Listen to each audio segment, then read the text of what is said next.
ማን ፕሮፌሰር መስፍን ወልደ ማርያም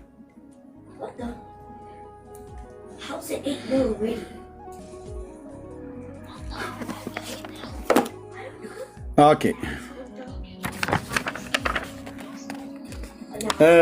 እዚህ ክፍል ላይ ሊቀ ጳጳሱ አትናቴዎስን ከአፉንና ከንፈሩን ስሞ በመስቀል ባርኮ ሊቀ ጳጳስ አባ አትናቴዎስ መልሶ ብፁዕ ቅዱስ ማር አባታቸው ሰላማን የተመረጠ ከሳቴ ብርሃን ገላጭ ማለት ነው።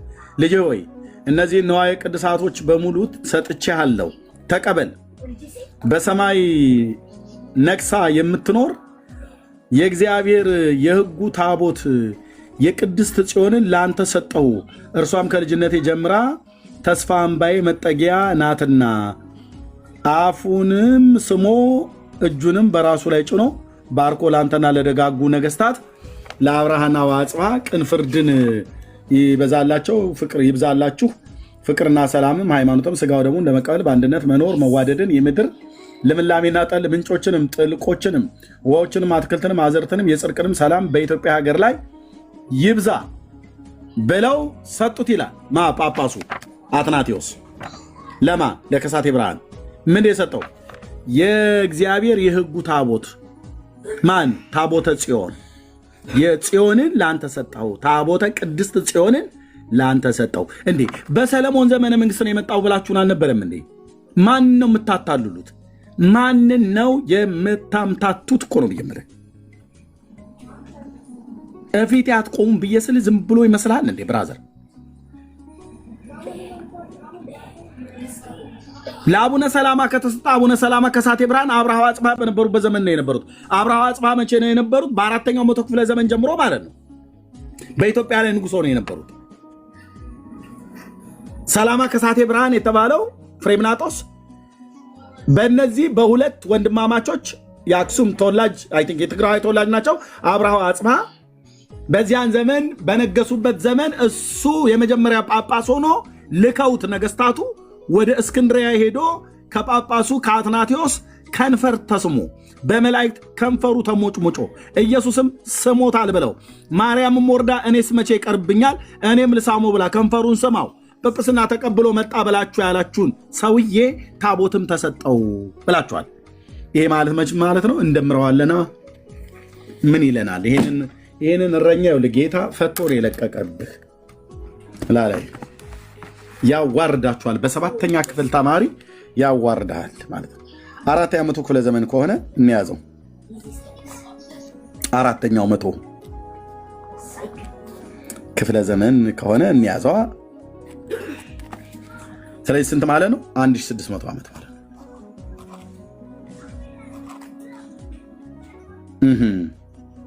400ን ስትመታው እዚህ ላይ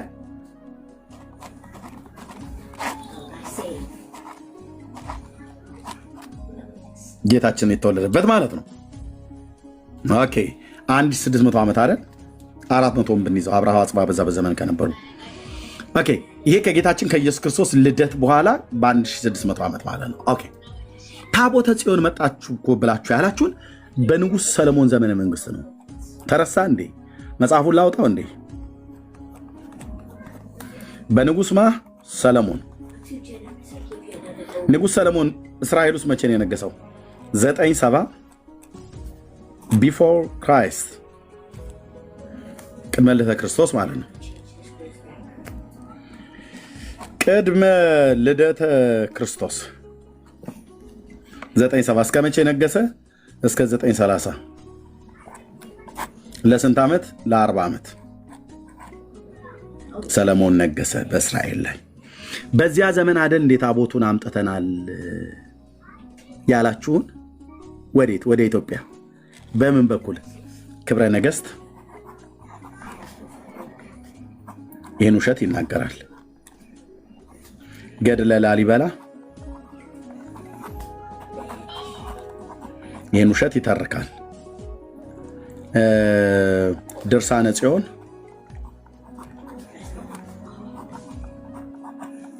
ይህን ውሸት ይተርካል። መጽሐፈ ጤፉት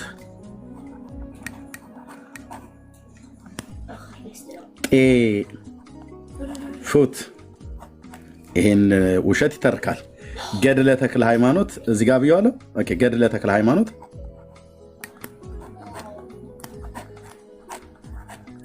ይህን ታሪክ ይተርካል። ኢትዮጵያዊ ሱራፊ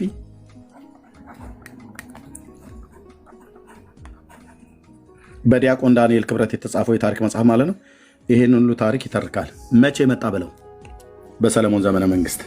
እኔ አሁን እየለመንኩ ያለሁትኝ ምን አለበት አንድ የታሪክ ፕሮፌሰር ቢመጣ እና ከዚህ 7ኛ ክፍል ተማሪ ጋር ቢገናኝ አይመስልም? ብራዘር አይመስልም? በመድኃኒ ዓለም እኮ ነው የምለምንህ። እነዚህ ቱባ ማለት ነው ኦክስፎርድ ምናምን ነገር ተመርቀናል ብሎ ያሉት አከብራለሁ የተማሩ ሰዎችን ላዋርዳቸው አይደለም፣ ግን የሰራዊት ጌታ እግዚአብሔር እንዴት አይቀጡ ቅጣት እንደሚቀጣቸው አሳያለሁ ታሪክ ላይ ማለት ነው። የ7ኛ ክፍል ተማሪ ለምን አፉን አታስይዙትም?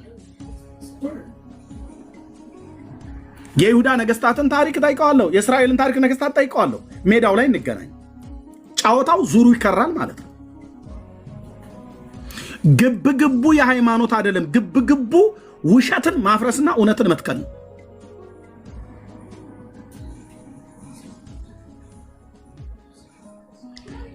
ታሪካችሁ እዚህ ጋር በቃ ሳባ የምትባለዋ ሄደች ብላችሁ ያላችኋት ወረት ንግስት አዜብ ያላችኋት ማለት ነው። ሄደች አይደል? ማክዳ ብላችሁ ያላችኋት ሄደች አይደል? ሰለሞን ጋር እሺ፣ ጥሩ ማለፊያ ሄዳ ምን አደረገች? ተኛች፣ ልጅ ወለደች፣ አስረገጻት አላችሁን። ጨው አጣፍቶ ሚጥሚጣ ጨምሮ ምናምን ነገር ብላችሁ ተረቱን ለማሞቅ የሄዳችሁበት ርቀት በጣም ነው የሚገርመው። እዛ ከእሷን ብቻ ሳይሆን ከሰራተኛይቱም ሁሉ ጭምር ሰለሞን ሁለቱንም ነው በዚያ ሌሊት እንትን ያላቸው ማለት ነው። ሰለሞን ሴት ይወዳል ብሎ በሚል የወደቀ ዛፍ ምሳር ይበዛበታል እንዲሉ ሰለሞን ጋር ሴት ሄዳ በሰላም አትመለስም ብሎ በሚል ቂላቂል ብሂል ኢትዮጵያውያንን ስንት ሚሊዮን ህዝብ ስታጃጅሉ ኖራቸዋል። ኦኬ ሰለሞን በብዙ ሴቶች እንደተነደፈ ይነግረናል። አንደኛ ነገሥት መጽሐፍ ምዕራፍ 11። ሰለሞን በሴቶች በኩል በጣም ስስ ነው፣ አይሆንለትም። የሴት ጉዳይ ላይ ሶል አይቀልድም። ንጉሱ ሰለሞን የዳዊት ልጅ በፍጹም አያልፍም። ቆነጃጅት ከሆነች ከግብፅ ሆነ ከአፍጋኒስታን ከየትም ያስመጣል። ግልጽ አይደለም እንዴ? የኢትዮጵያ አለችው ሳባ ሲጀምር ኢትዮጵያዊት አይደለችም። ማለች ማግዳ የተባለችው ኢትዮጵያዊ አይደለችም። በየትኛው ታሪክ ነው ኢትዮጵያዊ ነው ብለው የሚለው? ግዛተ መንግስቷ ኤርትራንና ትግራይን ይነካ እንደነበረ የታሪክ ድርሳናት ያሳያሉ። እሱን አንክድም። ግን የእሷ ትክክለኛ መናገሻዋ የነበረው የመን ነው። ኤንሸንት በተባለ ማፕ ላይ ሄደ ስታይ ሳባ የሚባለው የድዳን የተባለው በሳዑዲ አረቢያ ደቡባዊ ክፍል ላይ በኤደን ባሕረ ሰላጤ ላይ ተንተርሶ የተቀመጠ ምድር ነው። ከምድር ዳርቻ መጥታለችና እንዳለ ማለት ነው ጌታችን በማቴዎስ 12 ላይ።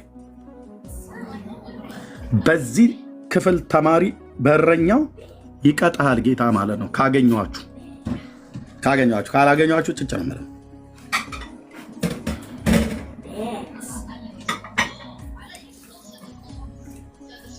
ትናንትና የመጣው ሰውዬ ከአዲስ አበባ ዩኒቨርሲቲ ተማር ብራዘር፣ ከኦክስፎርድ ከካምብሪጅ ለምን አገር ወረቀት ለምን አሰበስብ? የተማሩ ሰዎችን አከብራለሁ፣ አልንቅም። እንዲህ አይነት ስዳደግ አይደለሁም። ግን ሰርተፊኬት በማሳየት ይሄንን ታሪክ ውሸት አታረገውም። እውነት አታረገውም። ውሸታችሁን እውነት አታረገውም። እና በፍሬምናጦስ ጊዜ ሰጠሁት ታቦተ ጽዮንን ከዛ በኋላ ሳትልም ሀገር የሰው ደቤት ከዛ በኋላ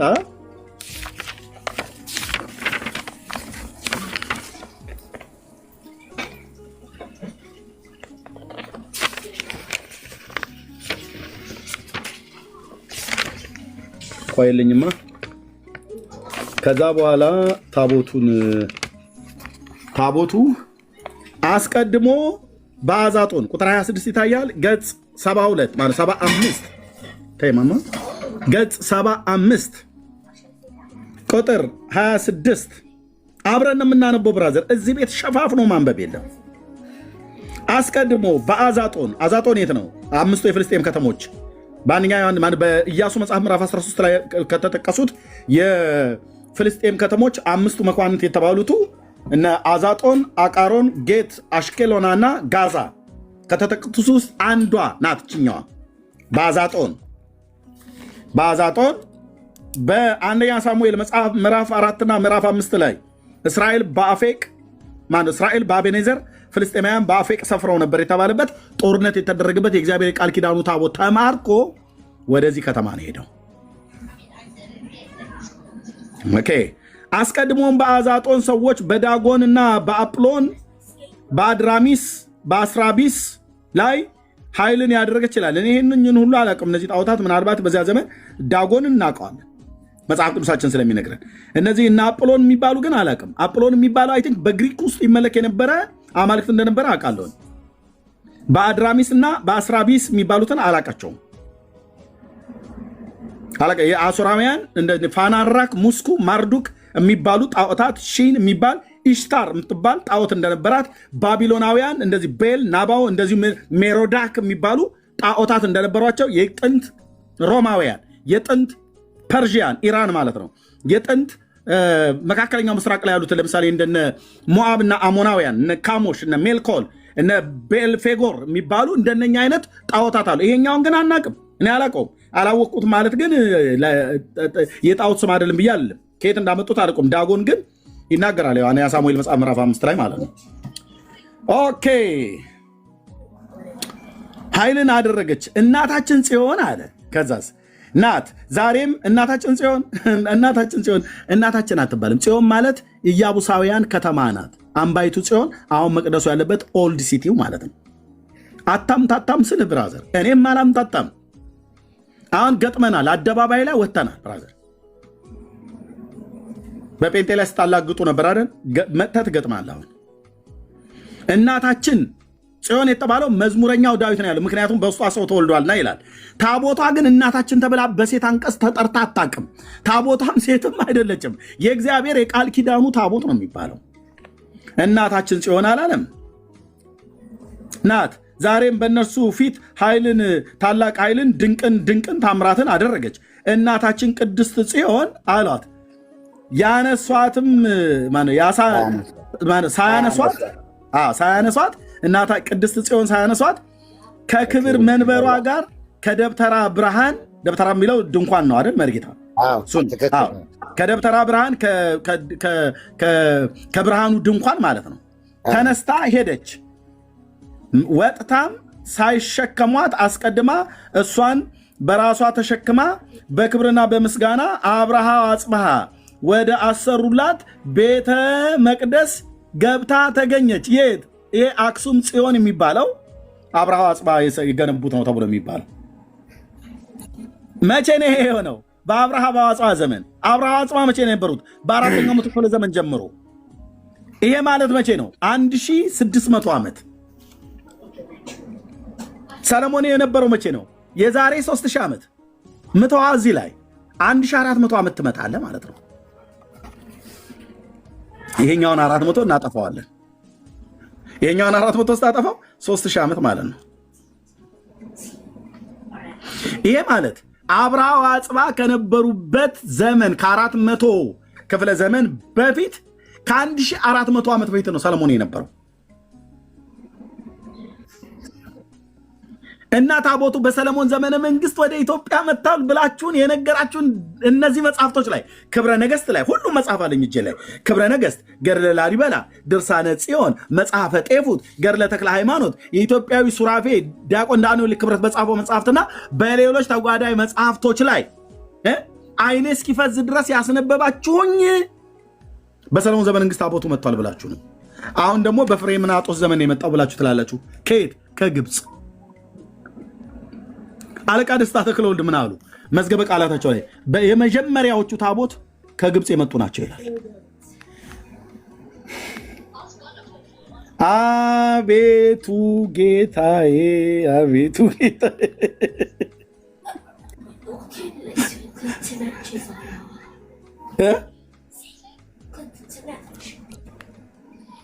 መርጌታ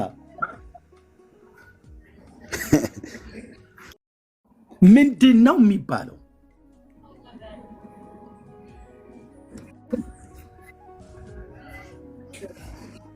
ቀደም እንትን ስትል ጽዮንን ስትናገር እዛ ወረቡ ላይም መጽሐፈ ዚቅም ኢኮነት ብእሲተ አለ ሀገር ቅድስት ነው እኮ የሚለው። አዎ የዳር ጽዮን ታዲያ ጽዮን ማርያም ናት ብለው ሴት የሆነችው ማርያም ናት ብለው ሄደው ግን የሚወረቡ ምን የሚለው ግን ጽዮንሰ ኢኮነት ብእሲተ አለ ሀገር ቅድስት፣ ጽዮን የተቀደሰች አገር ናት እንጂ ሴት አይደለችም። ለምን?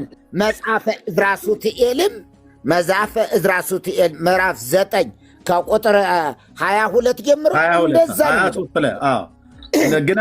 ግናይቱ እንደጠፋች ቀረች ይላል እዛ ክፍል ላይ። አሁን መጽሐፈ ዕዝራ ሱትኤል 9:23 ላይ ግናይቱ እንደጠፋች ቀረች፣ ዘመራ ዘውዳችንም ወደቀ፣ ተድላ ደስታችንም እንደጠፋ፣ ከሁሉ የምትበልጥ ታቦተ ጽዮን እንደተማረከች፣ ኢየሩሳሌምም እንደፈረሰች አታውቅም ምን አለ ይላል። ልክ ነህ፣ ትክክል። ከዛ ቁጥር 27 ላይ ባየኋትም ጊዜ የከበረች የታነጸች አገር ናት እንጂ እነሆ ሴት አይደለችም።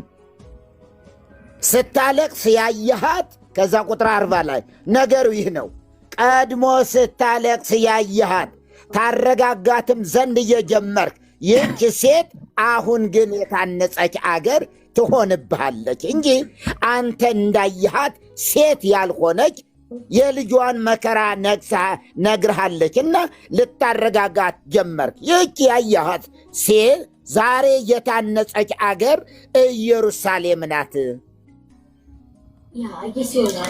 ይላል። አቤቱ አቤቱ አቤቱ አቤቱ አቤቱ አቤቱ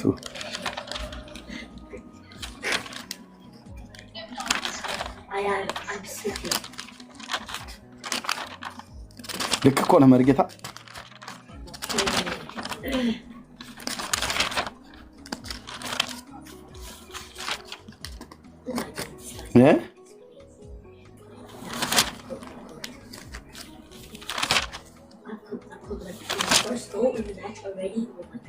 ምዕራፍ 9 ቁጥር 23 ላይ ማለት ነው።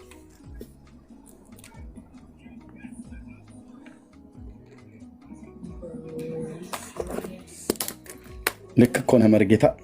እንዴት እኮ ገራሚ ነው። ይኸው ቤተ መቅደሳችን እንደፈረሰ አታይምን? ግናይቱ እንደጠፋች ቀረች፣ ዘመራ ምስጋናችንም እንደቀረ፣ ዘመራ ዘውዳችንም እንደወደቀ፣ ተድላ ደስታችን እንደጠፋ፣ የሕጋችን ማደሪያ ታቦተ ጽዮን እንደተማረከች፣ ንዋየ ቅድሳቱም ከእሷ ጋር እንዳደፈ፣ ምልክታችንም እንደቀረ፣ ጌቶቻችን እንደተጎሰቆሉ፣ ሌዋውያን ካህናት እንደተማርኩ፣ ሴቶች ልጆቻችን እንደሞቱ፣ ሚስቶቻችን እንደተቀሙ፣ መምህራኖቻችን እንደተጎተቱ፣ ጎልማሶቻችን እንደተገዙ፣ ወንዶች ልጆቻችን እንደተቀሙ፣ አርበኞቻችን እንደደከሙ አታይምን?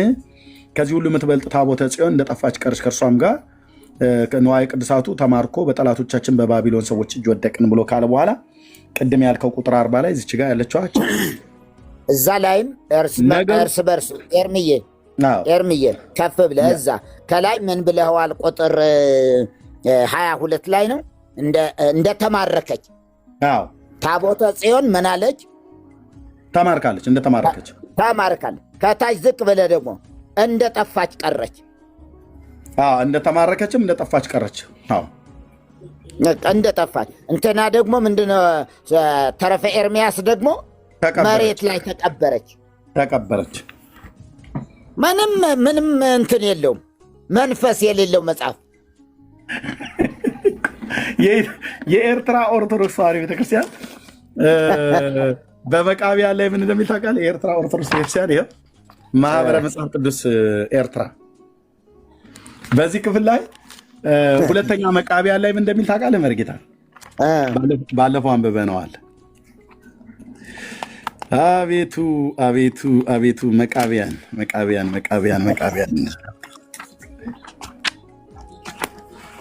ማውጫው ላይ ልሂድና ጌታማ በሰጠን ዘመን ይህንን ተረቶቻችን ላይ እናፈርሳለን። ከታች ኤርምዬ ሳትዋሽ ንገረን፣ እውነት አንተ 7ኛ ክፍል ነው ወይስ እየፎገርከን ነው ይለዋል። እኔ አልዋሽም። ጌታ ኢየሱስ ምስክር እኮ አልኩ። 7 ያክል ነው ያቆምኩት።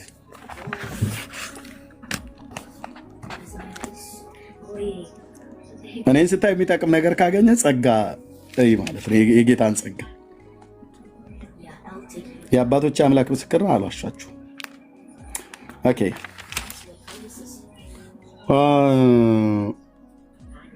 መቃቢያን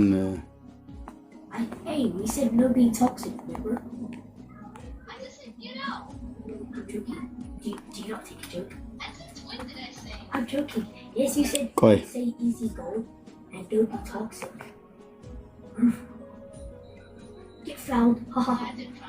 መቃብያን ሁለተኛው ማለት ነው ገጽ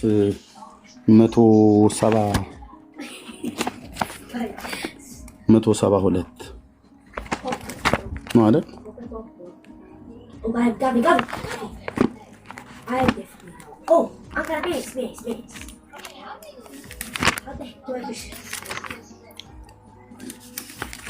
Oh my, how did I just kill your team? How did I just kill my guy's team? That is crazy. ጀኒ አትጮ እዝራ ኢዮብ ኦኬ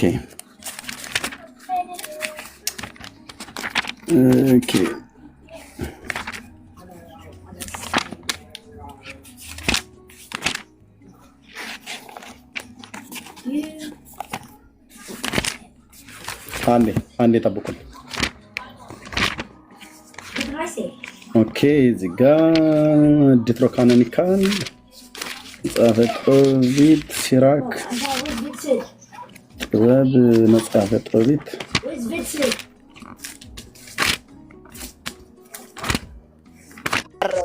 ከዚህ ጋር አንድ ከሆነ ያው አገኘሁት ምዕራፍ 2 መጽሐፈ መቃቢያን ካላይ ይኸው መጽሐፈ መቃቢያን። ኦኬ ኤደን እንዳላቆለት አትፈው። ኤደን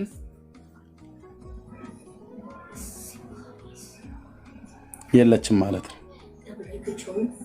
እንዲህ አይነት ትግል ላይ ገጠመን ወንድሞቻችን። ኤደን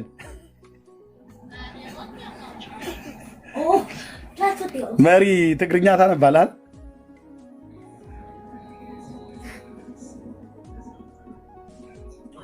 መርጌታ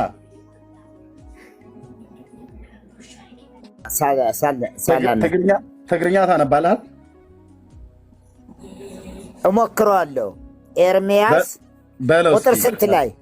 ይኸው ከዚህ ከአንድ ኤርሚያስ ነቲ እግዚአብሔር ዝርከበሎ ድንኳንን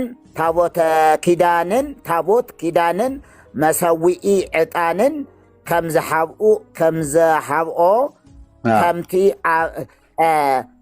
ኤርሚያስ እንደሸሸገው ከምዝሃብኦ ከምቲ ኣብ ልዕሊ ተነጊሩ ዘሎ ነቢይ ኤርሚያስ ነቶም ተማሪኮም ዝኸዱ ሰባት ካብቲ መሰዊኢ ሓዊ ይኻብኡ ከምዝሓበሮም ዝነግር ጽሑፍ ኣሎ።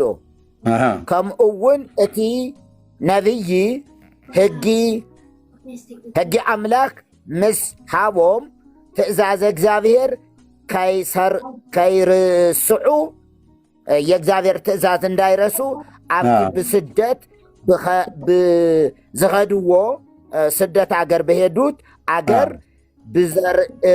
ብዘርእይዎ ብወርቅን ብሩርን ብዝትሰርሑ አማልክቲ ጣዖታትን በወርቅ በብር የተሰሩ አማልክት ጣዖታት ብዝመልኦምን ከይግነዩ አጠንቅቆም እንዳይገኝ አጠንቅቆም በካልእ ተመሳሳሊ ቃላት በተመሳሳይ ቃላት ድማ እቲ ሕጊ አምላክ ኣብ ልቦም ክርሕቅ ከምዘይግባእ አተሃባቢሮም የአምላካቸው ቃል እንዳይርቅ አስተባብረው ነው እንደዚህ ከምኡውን ኤርምያስ ካብ ኣምላካ ብዘተቐበሎ ቃል መሰረት ነቲ እግዚአብሔር ይርከበሉ ድንኳንን ነቲ ታቦት ኪዳንን ናብቲ እግዚአብሔር ንዝሃቦም ርስቲ ንምርአይ ሙሴ ዝደየቦ አምባ ሙሴ የወጣው ተራራ ክወፁ ከምዝአዘዞም እንዳዘዛቸው እዘን ጽሕፈታት እነዚህ ጽሑፎች እነዚህ ጽሑፎች ይነግሩናል። ጽሑፎቹ ይመሰክሩናል። ኤርምያስ አብቲ አምባ ምስ ደየበ ኤርምያስ ወደ ተራራ እንደወጣ በአቲ ረኸበ፣ ቦታ አገኘ። ዋሻ በአቲ ዋሻ ነቲ እግዚአብሔር ዝርከበሎ ዝነበረ ድንኳንን ነቲ ታቦት ኪዳንን ነቲ መሰዊኢ ዕጣንን ድማ ኣብኡ ሓብኦ እዛው ሸሸገው። ነቲ ኣፍ ደገ ከዓ ሓተሞ፣ ኣፉን ዘጋው፣ አተመው፣ በድንጋይ አተመው እንዳይገኝ መሰለኝ። ታቦቱና ድንጋዩን ታቦቱና ድንኳኑን ምን ውስጥ ነው ጨመረው ብሎ የሚለው ዋሻ ውስጥ አይደል? ዋሻ ውስጥ። ከዛ ደግሞ እንዳይገኝ ደግሞ በድንጋይ ዘጋው፣ አተመው። የሚገርም ነው እኮ። ታቦቱ ታዲያ የት ነው ያለው? ሙሴ ወስዶ በተራራው ውስጥ ዋሻ ውስጥ ጨምሮታል። የኤርትራ ኦርቶዶክስ የጻፈችው ወንድሞች ናቶች። የሚገርም ነገር። ይህን ታሪክ አንድ የቤተክርስቲያን አባት አወሩኝና በኮከበ ጽባህ ማተሚያ ቤት የታተመ በ1902 ዓመተ ምህረት ላይ የነበረ ብለው አሉኝ። የዛሬ 100 ምናምን ነገር ዓመት የነበረ መጽሐፍ ቅዱስ አለ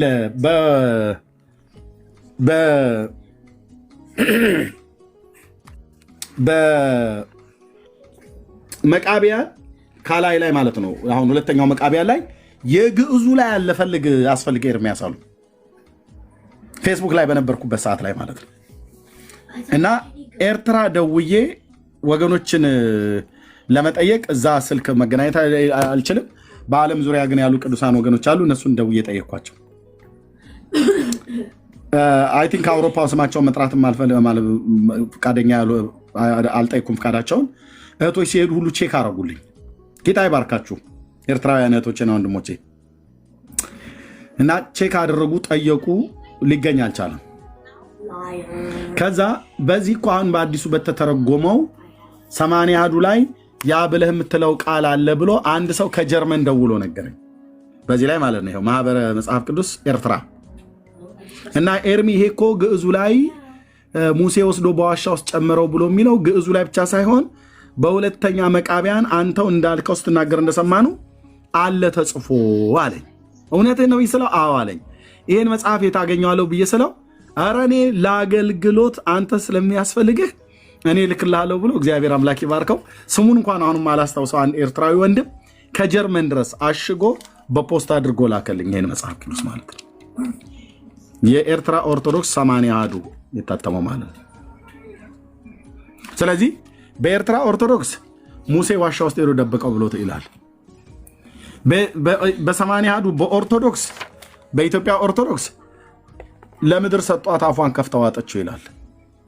ከዛ ደግሞ እዝራ ሱቱኤል 9:23 ቅድም ባነበብነው ላይ እና እዝራ ካለ 1:54 ላይ ወደ ባቢሎን ሄደ ይላል። ክብረ ነገሥት ላይ ወደ ኢትዮጵያ መጣ ይላል። ወደ ኢትዮጵያ የመጣው ከእስራኤል ነው ይላል። ገድለ አቡነ ሰላማ ከሳቴ ብርሃን ደግሞ የለም የመጣው በአብርሃ አጽብሃ ዘመን ነው ይላል። በአብርሃ አጽብሃ ዘመን ከመጣ መቼ ነው ማለት ነው? በ400 ክፍለ ዘመን ማለት ነው። ይሄ ማለት የዛሬ 1600 ዓመት ላይ ነው የመጣው። አለቃ ደስታ ተክለወልድ በመዝገበ ቃላታቸው ላይ ላመጣው እችላለሁ። ታቦት ብሎ በሚለው በመጀመሪያ ነው ያሉት እሳቸው ሲናገሩት። በመጀመሪያ ከአክሱም ከእስክንድሪያ ከአትናቴዎስ እጅ ተቀብሎ አቡነ ሰላማ ከሳቴ ብርሃን ፍሬምናጦስ አምጥተው በአክሱም የተቀመጡት ነው ይላል። ስለዚህ ታቦት ወደ ኢትዮጵያ መጣ ተብሎ የሚባለው ወንድሞቼ ናቶቼ ከእስራኤል ሳይሆን ከግብፅ ሀገር ግብጾች ተንኮለኞች አይደሉ አረቦቹ ያኔ ነው የሰጧቸው። ፍሬምናጦስ ይዞት የመጣው የዛሬ 1600 ዓመት ላይ ነው። በአክሱም አሁን 21 ህዳር 21 ቀን ሙሴኒ ርእያ ሀገረ ቅድስት እየተባለ የሚባለው ሶሪ ምን ልጽፍ ነው ህዝ ያልኩኝ እዚህ ጋር 1600 ዓመት በዚያን ዘመን ላይ አምጥቶ በመጀመሪያ በአክሱም የተቀመጠው ታቦተ ጽዮን ፍሬምናጦስ ከአትናቴዎስ ነው የተቀበለው ይላሉ አለቃ ደስታ ተክለወልድ። ላምጣው መዝገበ ቃላቱ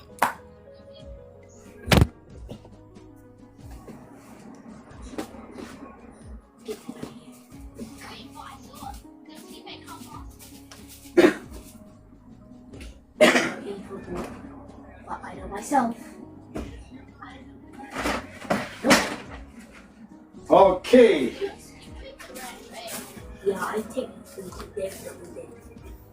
ታቦት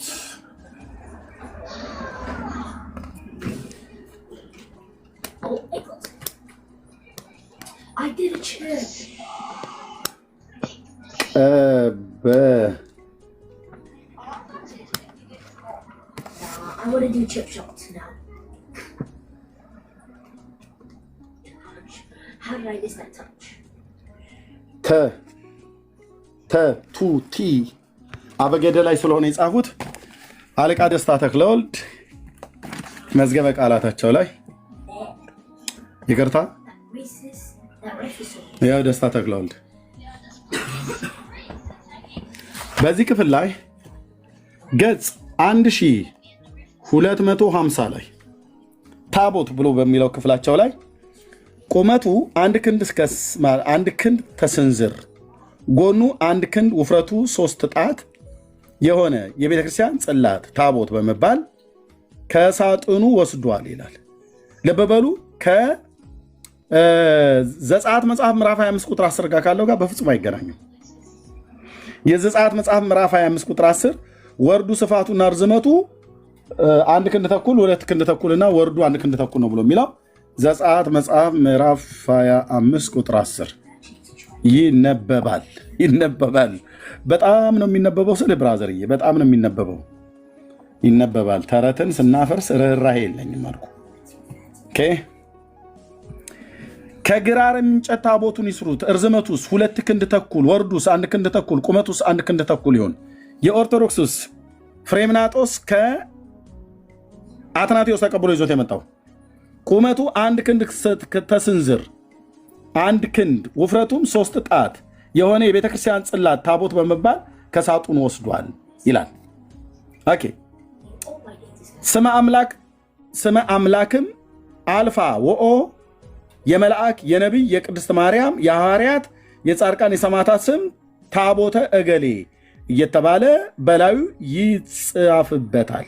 በኦርቶዶክስ ማለት ነው። በመጽሐፍ ቅዱስ ግን እንደዚህ አታገኝም። ታቦተ እገሌ ታቦተ እንትና ማርያም ነቢይ ምናምን የሚል ነገር የለም። እንዲህ አይነት ቆጠጣ የለም። ኦኬ ይጻፍበታል። በማዕዘኑም ጫፍ የ40ቱ እንስሳት ስዕል ይቀረጽበታል። ከዛ ታቦቱ ታቦተ እገሌ ከተባለ የእገሌ ነው።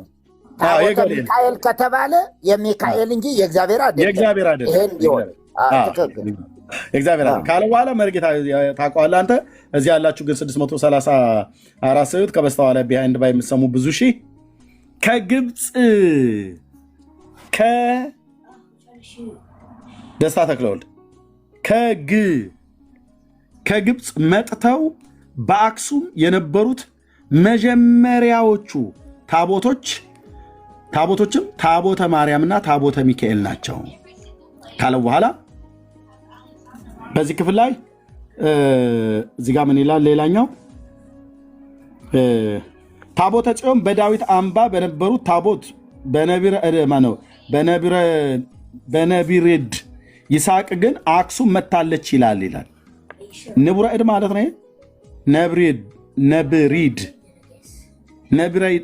ንቡረ እድ ነው አይደለም? መርጌታ ይሄኛው አጻጻፍ እንዲህ አይነት ነብሪድ ማለት አላውቁትም አማርኛው። ነብሪድ ይስሐቅ እሱኛው ምን ይላል? አክሱም መጥታለች ይላል። ታቦተ ጽዮን በዳዊት አምባ የነበረች ታቦት።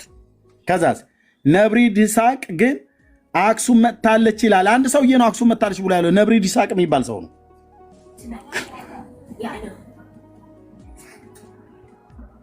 ይሄኛውስ ታቦቶቹ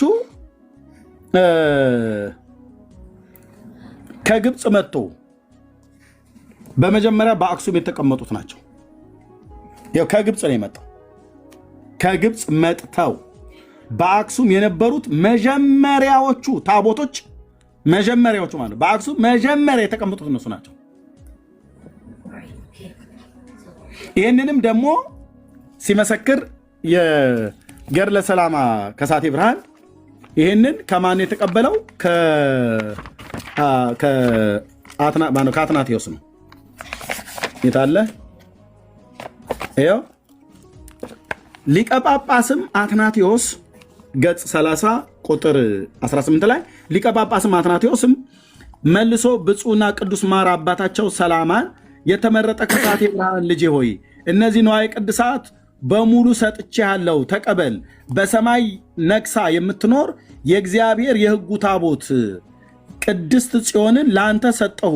እርሷን ከልጅነቴ ጀምራ ተስፋ አምባዬ መጠጊያ ናትና አለው። አፉንም ስሞ እጁንም በራሱ ላይ ጭሎ ለአንተና ለደጋጉ ነገስታት ለአብርሃ ለአጽባ ቅን ፍርድን ይሁንልህ ማለት ይብዛላችሁ። ሰላምና ፍቅር ሃይማኖትም ስጋው ደሙን መቀበል በአንድነት መኖርን መዋደድ የምድርም ልምላሜ ጠል ምንጮችንም ጥልቆችንም ውሃንም በአትክልትንም አዘርትንም ጽድቅንም ሰላም በኢትዮጵያ ላይ ይብዛ ብሎ ማን ነው የተቀበለው? ከማን የተቀበለው? ከአትናቴዎስ ማ አቡነ ሰላማ ከሳቴ ብርሃን መቼ? በአራተኛው መቶ ክፍለ ዘመን። ይሄ ማለት የዛሬ 1600 ዓመት። ታቦት ከግብፅ ነው የመጣው እያልክ ነው ኤርሚያስ? እኔ አይደለሁም ያልኩት። ይኸው ገድሉ፣ ይኸው አለቃ ደስታ ተክለወልድ። ማን ይስሐቅ የሚባለው ሰውዬስ ደግሞ ብሎ የሚለው ነብሪድ ይስሐቅ ደግሞ ከእስራኤል መጣለች ከጽዮን መጣለች ብሎ ይላል።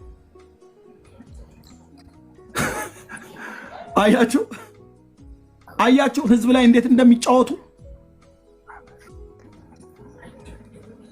ህዝብ ላይ እንዴት እንደሚጫወቱ ወንድሞች እናቶች።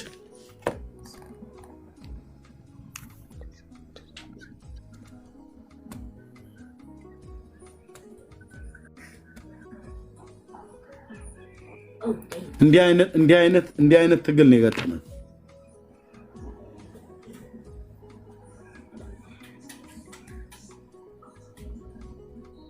እንዲህ አይነት ትግል ነው የገጠመን።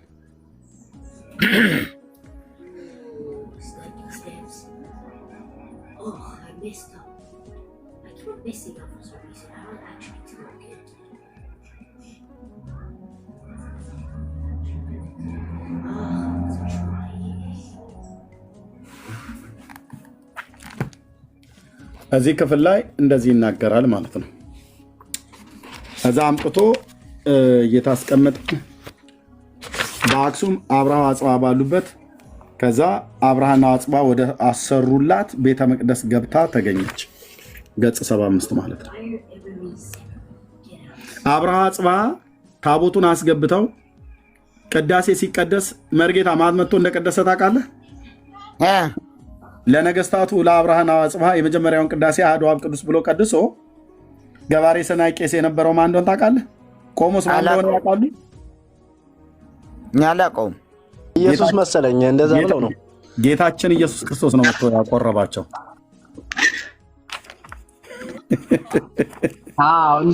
እንደሱ ነው። ራሱስ ቆርቧል። እኔ የማይገባኝ ቆርቦ አቆረባቸው ሊሉ ነው ደግሞ ይላሉ እኮ ይባላል እኮ አለ እኮ አለ ቆርቦ አቆረባቸው አለ የተለመደ ነው። ቆይ ኤርሚያስ ስርዓት ያዝ።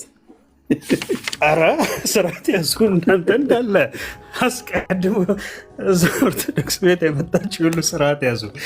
ጌታ ቆረበ ትሉናላችሁ። እኛ ስንት ነገር ዝም ብለን ሰማን። እሺ አለን እና ከእንቅልፍ ነቅተህ መጥተህ ታዲያ እኛ ላይ ሙድ ልትይዝ ነው እንዴ? ይኸው ገጽ 52 ታነበዋለህ ማለት ነው። ይኸው በዛ ቤተክርስቲያን ሰራላት አብርሃ አጽብሃ ማለት ነው። ከዛስ አብረን እናነባዋለን። የቤተ ክርስቲያን ስራ በተፈጸመ ጊዜ ጌታችን መድኃኒታችን ፈጣሪያችን ኢየሱስ ክርስቶስ በመንፈስ ቅዱስ ጸጋ በተጋረደች በዚች ደብር ላይ ወርዶ እርሱ ራሱ በስጋ ወደሙ ላይ ሰራዬ ካህን ሆኖ ማለት ነው። ገባሬ ሰናይ ቄስ ሆኖ ሰራዬ ካህን ሆኖ ለንዑድ ክቡር ለተመረጠ ለአባታችን ሰላማ ከሳቴ ብርሃንና ለተከበሩት ነገስታት ለአብርሃና ለአጽባ ስጋ ወደሙን አቀበላቸው አቆረባቸው ማለት ነው።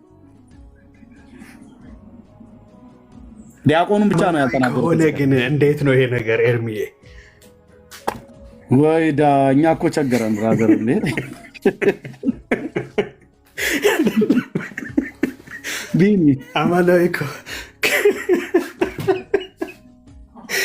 እኔ ነገር አልፈለግም። እኔ በሰላም ላይ መጣሁ በጠዋት። አይ ብዙ ነገር ያስነሳል፣ ብዙ ጥያቄ ያስነሳል። ጌታ ሆይ ዋው! ቆይ ለምን አልጨመርልህም? የቁርባን ነገር ከተነሳ ዘንዳ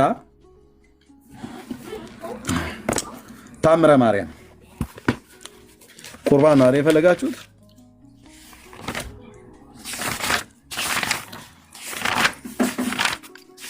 ታምር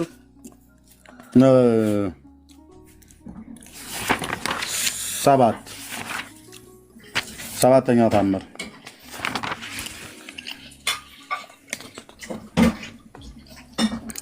እዛስ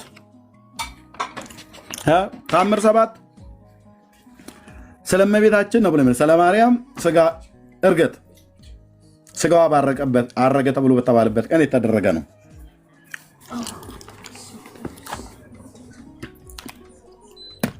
ኦኬ ፈጠን ብዬ አነባዋለሁ። ድሮ በማነብበት በዲያቆን አነባበብ አነባዋለሁ። ያው ለዘላለም በእውነት ምናምን ነገር ካለ በኋላ እመቤታችን ያደረገችው ታምር ይሄ ነው ብሎ የሚለው ባይ ዘ ዌይ ማርያም ራሷን ነው ራሷ ያስነሳችው ከሙታን፣ እግዚአብሔር አላስነሳትም። ውሸቱ እዚህ ጋር ነው የሚጀምረው። ምክንያቱም ይሄ ስለ ማርያም የስጋ ማድረግ ታምሩ የተደረገው በማርያም እንጂ በእግዚአብሔር አይደለም። ይሄ ታሪክ ደግሞ ተጽፎ የተገኘው በመጽሐፈ ስንክሳር ነው። ስንክሳር ማለት ጥርቅምቅም ማለት ነው እንጂ በመጽሐፍ ቅዱስ በብሉይ በአዲስ ተጽፎ የተገኘ ታሪክ አይደለም። ገጽ 41 ታምር 7 ታምረ ማርያም በ1985 ዓ.ም በትንሣኤ ዘጉባኤ በመታተሚያ ቤት ታተመ። ይሄ መጽሐፍ ማለት ነው። በስንክሳር መጽሐፍ ተጽፎ እንደተገኘ በዚህ በነሐሴ 16 ቀን አምላክን የወለደች በድንጋሌ ሥጋ በድንጋሌ ነፍስ የጸናች ክብርት እመቤታችን የሥጋዋ ወደ ሰማይ ማዕረግ ተደረገ ይላል። እሺ ካረፈች በኋላ ሐዋርያት ከሳቸው ስለመለየቷ ሲያዝኑ ሲተክዙ ኖሩ። ዮሐንስ ወንጌላዊው እስያ በምትባል ሀገር ሲያስተምር ሳለ ነሐሴ 16 ቀን ደስታ ወዳለበት ገነት በመንፈስ ቅዱስ ተመስጦ ጌታችን ኢየሱስ ክርስቶስ የእመቤታችን ሥጋዋ ባለበት በዕፀ ሕይወት ስር ተቀምጦ አየው። ዮሐንስ በመጀመሪያ ከቶማስ ቀድሞ ድርሳነ ማርያም ላይ ደግሞ ቶማስ ነው ያየው ይላል። ወይኔ ኦርቶዶክስ ተበላሽ። ይኸው ድርሳነ ማርያም ላይ ደግሞ ቶማስ ነው ያየው ይላል። ከህንድ ሀገር ሲመጣ ልቦናው ተበጸበጸበት፣ እዛ ደመና ላይ በአየር ላይ አግኝቷት። እዚህ ዮሐንስ ነው ያየው ይሉናል፣ እዚህ ቶማስ ነው ያየው ይሉናል። እንዲህ አይነት ትግል ነው የገጠመን እኮ ነው ብዬም ብለን እናንተ ትስቃላችሁ አይደል? እሺ ዮሐንስ ተቀምጦ አየ። መላእክትም ምድርን ይጠሯት ዘንድ አዘዛቸው። ጌታችንም ኢየሱስ ክርስቶስ የእናቱን ሥጋ ታመጭ ዘንድ ያዝሻል አሏት። በድንጋሌ ሥጋ በድንጋሌ ነፍስ የጸነች ክብርት እመቤታችን ሥጋዋ ከዕፀ ሕይወት ስር ካለ ከመቃብር ስር ያን ጊዜ ወጣ። ጌታችን ኢየሱስ ክርስቶስ አረጋጋት። የተወደድሽ የወለድሽኝ እናቴ ለዘላለም ደስታ ወዳለበት መንግሥተ ሰማያት አሳርጊ ዘንድ ወደ እኔ ነይ አላት። በገነት ያሉ እጽዋት ሁሉ አዘነበሉ። መላእክትም፣ የመላእክት አለቆች፣ ጻድቃን፣ ነቢያት፣ መንግስት ዳዊትም ንግሥት እመቤታችን ወርቀ ዘቦ ግምጃ ደርባ ለብሳ በቀኙ ትቀመጣለች እያለ አሳረጓት። በኪሩቤል ሰረገላ ላይ ተቀምጠው ሳለ በልጇ በፈጣሪዋ ቀኝ በፍጹም ክብር ተቀምጣለች። ወደ ሰማይም በክብር አረገች። ዮሐንስ ወንጌላዊው ከእርሷ ቡራኬ ተቀበለ፣ ሰገደላት ይላል። ከዛስ ከሰማይ ተመልሶ ወርዶ አምላክ ነው የወለደች በድንጋሌ ሥጋ በድንጋሌ ነፍስ የጸናች ክብርት እመቤታችንን ሥጋ ስላጡ ሐዋርያት ተሰብስበው ሲያዝኑ ሲተክዙ አገኛቸው። ከሰማይ ተመልሶ ሲመጣ ማለት ነው ዮሐንስ። ከዛስ ዮሐንስም እንዳያትና የእመቤታችን ስጋዋን በፍጹም ደስታ በፍጹም ምስጋና ወደ ሰማይ እንዳሳረጓት ነገራቸው። ዮሐንስ ለመጀመሪያ ጊዜ እሱ ነው የተናገረው። ቶማስ ደግሞ እኔ ነኝ የተናገርኩት ይላል እዚህ።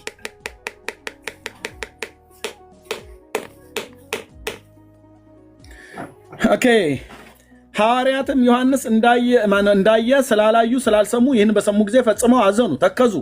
ሐዋርያትም ሲያዝኑ ሲተክዙ ክብር ይግባውና ጌታችን ኢየሱስ ክርስቶስ እነሆ ታያቸው። የፍቅርና የአንድነት ልጆች ቸር አላችሁ አላቸው። ቸር አላችሁ። እቺ ሰላምታ ማን ናት? የኢትዮጵያ ኢየሱስ ማን ነው? ኢትዮጵያዊ ነው ብሎናል። አንደኛው የአጣዬ ተወላጅ አማራ ነው ብሎናል። አንደኛው ደግሞ ዝም ብሎ እንዲሁ ግድም አደግ ነው ኦሮሞ ነው ብሎናል። ኦሮሞ ነው ኢየሱስ ክርስቶስ ኦሮሞ ነው ብሎናል። እንዲህ አይነት ትግል ነው የገጠመን እኮ ነው ብየመለን። ቸር መሆናቸውን አያውቅም ማለት ነው። ቸር ናችሁ የሚለው ቸር አላችሁን? ጥያቄ ምልክት መርጌታ ሰላምታ እኮ እየሰጠ ነው ጌታ። ሰውን ሰላም ሲል እንዴት ናችሁ? ደግ አላችሁ? ቸር አላችሁን? እንዴት አይነት ዕዳ ነው አላቸው። እኔ ማንበብ ብቻ ነው ስራዬ። የተወደዳችሁ የእናቴ የማርያምን ስጋ ስላጣችሁ ለምን ታዝናላችሁ? ለምን ታዝናላችሁ? ልቦናችሁ ደስ ሊላት እሷንም አሳያችሁ ዘንድ ኖ እኔ አለሁ አላቸው። በፍጹም ጌትነት ወደ ሰማይ አረገ። ዮሐንስም ሐዋርያትን ጌታችን አምላክን የወለደች በድንጋሌ ሥጋ በድንጋሌ ስትጸና የክብርት እመቤታችን ስጋዋን ሊያሳየን የተዘጋጀን ያደርገን ዘንድ በዚህ ቀን ደስ ይበለን ይለን ዘንድ እንለምነው፣ ወደ እርሱም እንማልድ ዘንድ ኑ አላቸው። ዮሐንስ ማለት ነው። ጌታችን ኢየሱስ ክርስቶስም ሐዋርያትን ሁሉ ነሐሴ 16 ቀን ወደ ሰማይ አወጣቸው። እነ ቶማስ እነ ጴጥሮስ በሙሉ ነቅሎ ድንኳናቸውን ነቅሎ ወደ ሰማይ ወሰዳቸው ጌታ እናቱን ሊያሳያቸው። የት? በሰማይ ስጋው አድርጓልና። የለም እኮ ብራዘር፣ የሌለ እኮ ውሸት እኮ ነው የሚዋሸው። ከዛስ እመቤታችንም በተወደደ ልጇ ቀኝ ተቀምጣ አዩዋት። በሰማይ ሲሄዱ ማለት ነው። በቀኟ ተቀምጠው አዩዋት። አጃኢብ ነው ይላል የሐረር ሰው።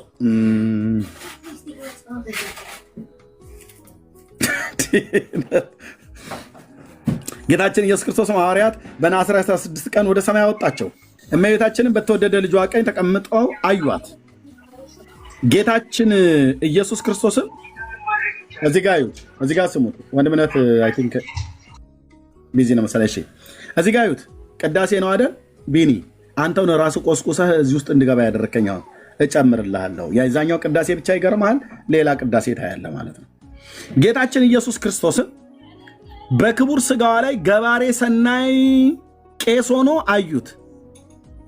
ክቡር ስጋዋ ላይ አንዴ በአብ ቀኝ ተቀምጣ አዩት ይላል። አንዴ ደግሞ እንደ ታቦት ስጋዋን አድርጎ ገባሬ ሰናይ ቄስ ሆኖ ዋነኛ ቄስ ሆኖ አሐዱ አብ ቅዱስ ብሎ ሲል፣ እስጢፋኖስ ደግሞ እንደኔ ተንሥኡ ለጸሎት እግዚኦ ተሳሃለነ ብሎ ሊል ማለት ነው። ቅዳሴን ቅዳሴ ያነሳዋል አይደል? ያው ጌታችን ገባሬ ሰናይ ቄስ ሆኖ አዩት። የዲያቆናት አለቃ እስጢፋኖስም ከእሱ ጋር ሲያገለግል ያው ዲያቆን ሆኖ ማለት ነው። ዮሐንስም እግዚአብሔርን በመፍራት ቁሙ ብሎ ሲል ንፍቅ ዲያቆን ሆኖ ማለት ነው ሲል፣ ሐዋርያትም ሙሉ በታቦቱ ዙሪያ ቆመው አዩ። ከዛስ ፈጽሞ እንደዚህ ያለ ነገር ተደርጎ የማያውቅ ብዙ ደስታ በዚያች ቀን ተደረገ። የት? በሰማይ። ማናየ? መምሬ ሽርሽር። ጌታችንም ስርዓተ ቅዳሴውን በፈጸመ ጊዜ ስጋ ወደሙን ሰጣቸው። እነ ጴጥሮስ ሁሉ ቆረቡ። በማርያም ስጋ ላይ ስጋውን ፈትቶ ሰጣቸው። እንዴት ብለህ ብትል ለእግዚአብሔር የሚሳነው ነገር የለምና ይልላል። ተረታም ትውልድ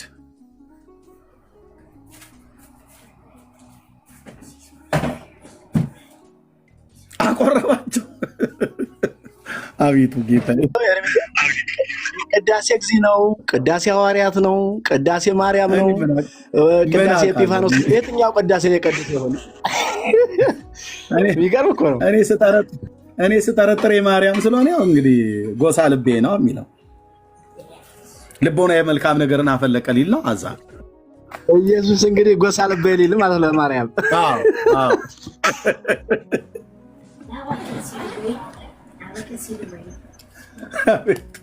ይሄንን እኮ ዲፌንድ አድርጉ ቢባል ጌታ ካህን እኮ ነው ይለሃል። መጥተው እርግጠኛ ነኝ ነው የምልህ በሰማይ ካህን እኮ ነው አይደል? አዎ በቃ ይኸው በቃ እንደዛ ቀድሶ ነው ሊሉ ይችላሉ። ኦርቶዶክስ መልስ አላት የሚለው ለዚህ ነው። ተወኝ ወንድምና የታቦቱን ጉዳይ ቶ እንደ ወይዘሩ ነው የሚቀያየረው። እንደዚህ ትልቅ ነው ይለዋል። እንደዚህ ነው። ሰላም በሉ እሺ። ቢንዬ ዘግይታችሁ መጣችሁ። ወንድምነት ዳንዬ እራት የለ ብላ ዳንዬ ቤቱን ምራ አለ። ዳኒ መኖር አለበት ግድ ነው። ዳኒ ቢንዬ እሺ አንተ ምራው ቤቱን። ያ ቴንክ እሺ እሺ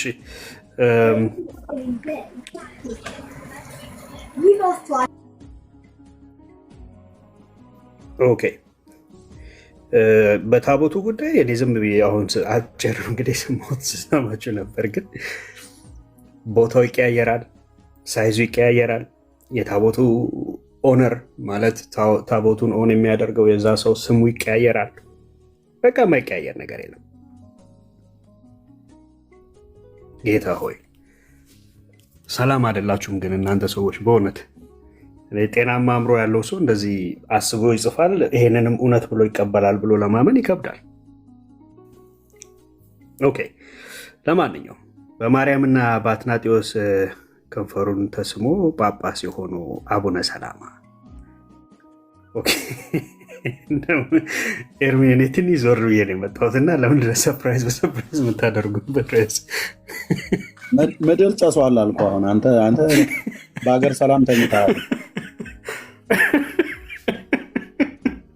እዛ ቤት ግን መሳሳብ መጥባት ምናምን የሚባል ነገር በቃ የሀገር ነው ወይ ጌታ ሆይ። እሺ በዚህ ጉዳይ ላይ እሺ ኦርቶዶክሳውያን በዚህ ጉዳይ ላይ እንትን ያላችሁ ሀሳብ ያላችሁ ኦርቶዶክሳውያን ነው ግቡ፣ መልስ ስጡን። በከንፈር መሳሳብ በማርያም እና በማነው በማርያም እና በአትናቴዎስ ተስሞ ጳጳስ ሲሆኑ ሰውዬ ኖ ዛሬ እስቲ ዲፌንድ አድርጉት።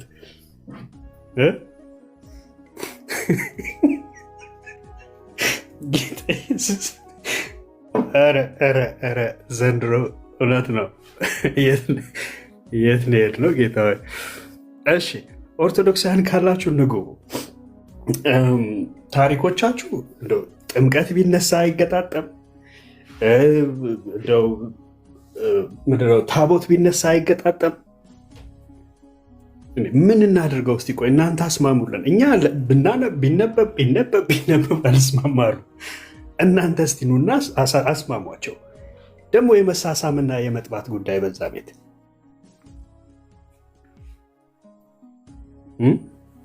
ኤርሚ ይቅርታ፣ አንተ ጋር ያለው ተአምር ምዕራፍ 3 ሞትን ስለ መቅመሷ የሚለው የት ላይ ነው ያለው? እኩል ነው የያዝነው? መሪ አሁን እርቦኝ እየበላሁ ነው ራቴ። እርስ በርሱ እንዴት እንደሚጋጭ እኮ እዛ አንዲት እንትን ላሳይ ነበረ እንድትቀባውም ጭምር ለብላና ሚስቴ ምንድነው ምዕራፍ ብላኛለች። እሺ የከበሩ እህቴ ሰላምና ጸጋ ይብዛልዎ በልልኝ። በጣም የተወደዱ በጣም እድለኛ የሆኑ እንዲህ አይነት አገልጋይ ምድርን አንቀጥቀጥ የሆነ ሰው እንዲሁ በጣም የሚገርም ነገር ነው እኮ። እንዴት እድለኛ ነዎት በልልኝ። እግዚአብሔር ይመስገን። ተባረክ። ከቆመስ ጋር አንድ ቦታ ሄደን ነበርና ኧረ እንዲሁ እሱን የሚያውቀው ሰው ቢኖር እንዲሁ ሌሎች ያልተነኩ ገድላት አሉና እንዲሁ ማን በነገረልን በደንብ ገበያውን እንዲያጣጥፍለት ነው እኮ። ሁሌ ይከታተሉታል። እና 2 መጽሐፍ ቤቶች ናቸው ሄደን ይሄ መጽሐፍ እኮ ተተችቷል፣ ከዚያ ተነስታችሁ ነው አይደል ምናምን ነገር እያሉን ኧረ አይደለም ለራሳችን ፈልገን ነው እንጂ ማን አለ እንደዚህ? ኧረ አንድ ኤርሚያስ የሚባል አለ። በቃ ጉዳችን ነው እኮ የሚዘረግፎት። ይገርሞታል መርጌታ። እንዲሁ እናንተ እንዴት እንዳላስተዋላችሁት ምናምን እያለ መውቀስ ጀመረ። ቆይ እስኪ እንከታተለዋለን ከዚህ በኋላ መጽሐፍቶቹ በእውነትም መታረም ያለባቸው ከሆነ መታረም አለባቸው እያል ነው። እና እዚህኛው ተአምር 3 ላይ ሞትን ስለ መቅመሱ አይልና ቁጥር 3 ላይ ልሂድ። ክርስቲያንም ከተቀበረበት መሬት እየተቀቡ ከደዌያቸው ኢየሱስ ክርስቶስ ማለት ነው። ኢየሱስ ክርስቶስ ከተቀበረበት መሬት ክርስቲያኖቹ የኢየሩሳሌም ክርስቲያኖች መሬቱን እየተቀቡ አፈሩን እየቃሙ እንዲህ እንደነበረ ሌላ የኢትዮጵያ ልምምድ እዛ ሊወስድ እና ክርስቲያንም ከተቀበረበት መሬት እየተቀቡ ከደዌያቸው ይፈወሳሉ። የእግዚአብሔር ልጅ የሰቀሉ አይሁድ እያሉም ይሰድቡናል፣ ይመቱናል። ከዚህም የበለጠ ብዙ ተአምራት ከእናቱ መቃብር ይደረጋልና ከአልጋዋ ጋር በእሳት እናቃጥላት ዘንድ የደቀ መዛሙርቱንም ሁሉ ቸብቻቦቸውን በሰይፍ እንቆርጠው ዘንድ ተነሱ እንሂድ። ቁጥር 4 ላይ ሐዋርያትም ይህን በሰሙ ጊዜ ጥለዋት ተበተኑ። ከልጇ ባለሟል ከዮሐንስ በቀር ከእርሳቸው አንድ ስንኳ አልቀረም። አይሁድም በፍጹም ቁጣ መጡ። ገብርኤል የሚባል መልአክ ነጥቆ ጸላኤ ሰናያት በሕሊናቸው ውስጥ ካሳደረ ከከበረ ከዮሐንስ ጋር በዕፀ ሕይወት ስር አኖራት። ነፍሷን ግን መልአኩ ገብርኤል አሳረገ አለ። መልአኩ ገብርኤል አሳረገ። ምን አሉ? ቁጥር 4 ላይ ሐዋርያትን በሰሙ ጊዜ ጥለዋት ተበተኑ። እሺ ምዕራፍ የሚገርም ነው። ምዕራፍ 6 ልክ ነኝ 6 ነው ይሄ ምዕራፍ 6 ቁጥር 36 ላይ ደግሞ እንዲህ ይላል። በቅድስት ቤተ ክርስቲያን በአባቶቻችን በሐዋርያት ላይ የሚያሳፍረውንም ነገር ሁሉ አመጣህባቸው። የንጽሕት የእመቤታችንን የማርያምን አስከሬን ጥለው ሸሹ ብለህ ደፍረህ ትናገርባቸው ዘንድ አይገባም። ይህ ሥራ ለአጋንንት ነው እንጂ ለአባቶቻችን ለሐዋርያት አይደለም። የጳዚዮን ዕንቁ ወልደ ነጎድጓድ ዮሐንስ የጻፈው ፍልሰቷን የሚናገር መጽሐፍ እንደተናገረ ገንዘው ታቅፈው አጽንተው ተሸክመው ወስደው አደረሷት እንጂ ነስተው እያለቀሱ በጌተ ሰማኒ ቀበሯት እንጂ ጥለዋት አልሻሹም፣ አልጣሏትም። ያኛው ጥለዋት ሸሹ አለ ምዕራፍ 3። ምዕራፍ 7 ደግሞ ጥለዋት አልሸሹም አለና አንዱን ይኮንናል። ምን ያህል ጸሐፊዎች እንደጻፉት የራሱ ጉዳይ ነው። ምን ከዚህ ጋር ምን አታገለ እንደዚህ እንትን አልለውም እንዴ? መከራችን እኮ አሳየን። ምንም ያልሆነችው ሴት እንዲሁ መከራዋን አበሏት እኮ። እዚህ ቀበሯት፣ እዛ ወጧት። ምን አረገች ተብሎ ነው እናንተ? ምን ትሁን? የሚገርም ነገር ምንም የሌለ በእውነት እንዲሁ ምን አረገች ምን ታድርግ ነው የሚለዋል። ለምን ወደ ተሰቀለው ፊታቸውን እንደማያዞሩ በጣም የሚገርም ነገር ነው እኮ። እሷ ጋር ተለጠፉ። ምን አለ እሷ ጋር በተለጠፉበት ልክ ኢየሱስ ጋር ቢለጠፉ እኮ በእውነት መዳን በሆነልን ነበር። ለምድራችንም ትልቅ በረከት በሆነ ነበር። አሁን ማርያም ሰው አይምሮ ያለው ሰው አይምሮ አለኝ የሚል የጥበብ ሰው ነኝ የሚል የእውቀት ሰው ነኝ የሚል ሰው ማርያም አልቃሻ። ምን አይነት አልቃሻ ነው እናንተ? ገንዘብ ለመሰብሰብ እንደዚህ ይባላል። ኢየሱስ የተባለ ህዝቡ ተቆጣ። ለምን ኢየሱስ ትላላችሁ ታዲያ? ማርያም ዶክትሪናቸው እሱ አይደለ? ዶግማ ብለዋታል እኮ። ነገረ ማርያም እኮ ዶግማ ነው ብለው ጽፈውታል። ቢንዬ ቀጥል። ተባረኩ።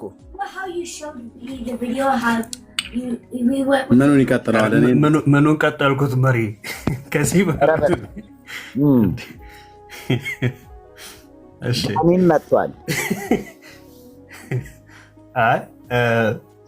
ዳንዬ ካለ ዳንዬ ሰላም በለንና ወገኖች፣ ሰላም አላልኩም። ያው የጌታ ጸጋና ሰላም ይብዛላችሁ። እውነት ነው መሪ። ምን ታደርጋችሁ? ማርያም ደግሞ ማሰቃየታችሁ፣ አንዴ ስትገሏት፣ አንዴ 7 ጊዜ ገላችሁ ስታነሷት፣ ለኃጢአተኛ ስጋዋን ስትቆርሱ፣ ደሟን ስታፈሱ፣ ኃጢአተኛ ታጸድቃለች ስትሉ፣ በቃ ግራጋ እሷ እኔ ግን ማርያም ራሱ ብትጠየቀው ምንድን ነው የሚያወሩት እነኚህ ሰዎች ነው የምትለው። እንደው ሰማይ አንድ ሰው ማርያምን ቢያገኛት እንዴት ነው ኦርቶዶክስ እንደዚህ እያሉች ነው ምናምን ቢሏት፣ እኔ ምንድን ነው የሚሉት ግን እነኚህ ሰዎች ጤነኞች ናቸው ወይ ብላ ጥያቄ ልትጠይቅ ትችላለች ብዬ ግምቴን አቀርባለሁ። ምክንያቱም እኔ እሷ ያልዋለችበት አዋላችኋት፣ ያላደረገችውን አደረገች አላችኋት፣ አለፋችሁ። ጌታ የሰራውን እሷ ሰርታለች አላችሁ። ማርያም ብዬ ስጠራሽ ማርያም ብዬ ልጥራሽ አለ። በቃ ኢየሱስ በተባለበት ስለሚጎረብጣችሁ ማርያም ስትሉ አደራችሁ። እቺ ግጥም ናት፣ ለእናንተ ነው። ኢየሱስ ሲባል ስለሚጎረብጣችሁ ማርያም እያላችሁ አደራችሁ የሚለው እንዲሁ በዚሁ በቀኔ ልግጠመው ብዬ ነው። ለማንኛውም አታድንም፣ ማርያም አታድንም። አይደለም ማርያም ብላችሁ ብትሉ፣ አይደለም ዘመናችሁን ሙሉ ማርያም ብትሉ ምንም መዳን ከሷ ዘንድ የለም። ማዳንም አቅምም ብቃትም ፈቃድም ኃይልም የሷ አይደለም። መጽሐፍ እንደሚናገር ማዳን የማን ነው ይለናል? ማዳን የእግዚአብሔር ነው። 4 ነጥብ። በቃ ዝም ብሎ ማላዘን ካልሆነባችሁ በቀር ማዳን የእግዚአብሔር ነው። ማዳን የእግዚአብሔር ነው። አይዟችሁ ኦርቶዶክሳውያን፣ ለእናንተ ሁል ጊዜ መጽሐፍ ቅዱሳዊ እውነት ሲነገር አይዟችሁ እየተባላችሁ፣ አትደንግጡ እየተባላችሁ፣ በዳዴ ገና ቀስ ብሎ እንደሚሄድ ሕፃን ልጅ ነው እና ይገባኛል። እና አትደንግጡ፣ ማዳን የእግዚአብሔር ነው። አዳኝ ኢየሱስ ብቻ ነው። ከሱ በቀር ወደ አብ በእርሱ በቀር ወደ አብ የሚደርስ አንድም የለም እና አይዟችሁ። ቀጥል። ማይክ ከፍተሃል።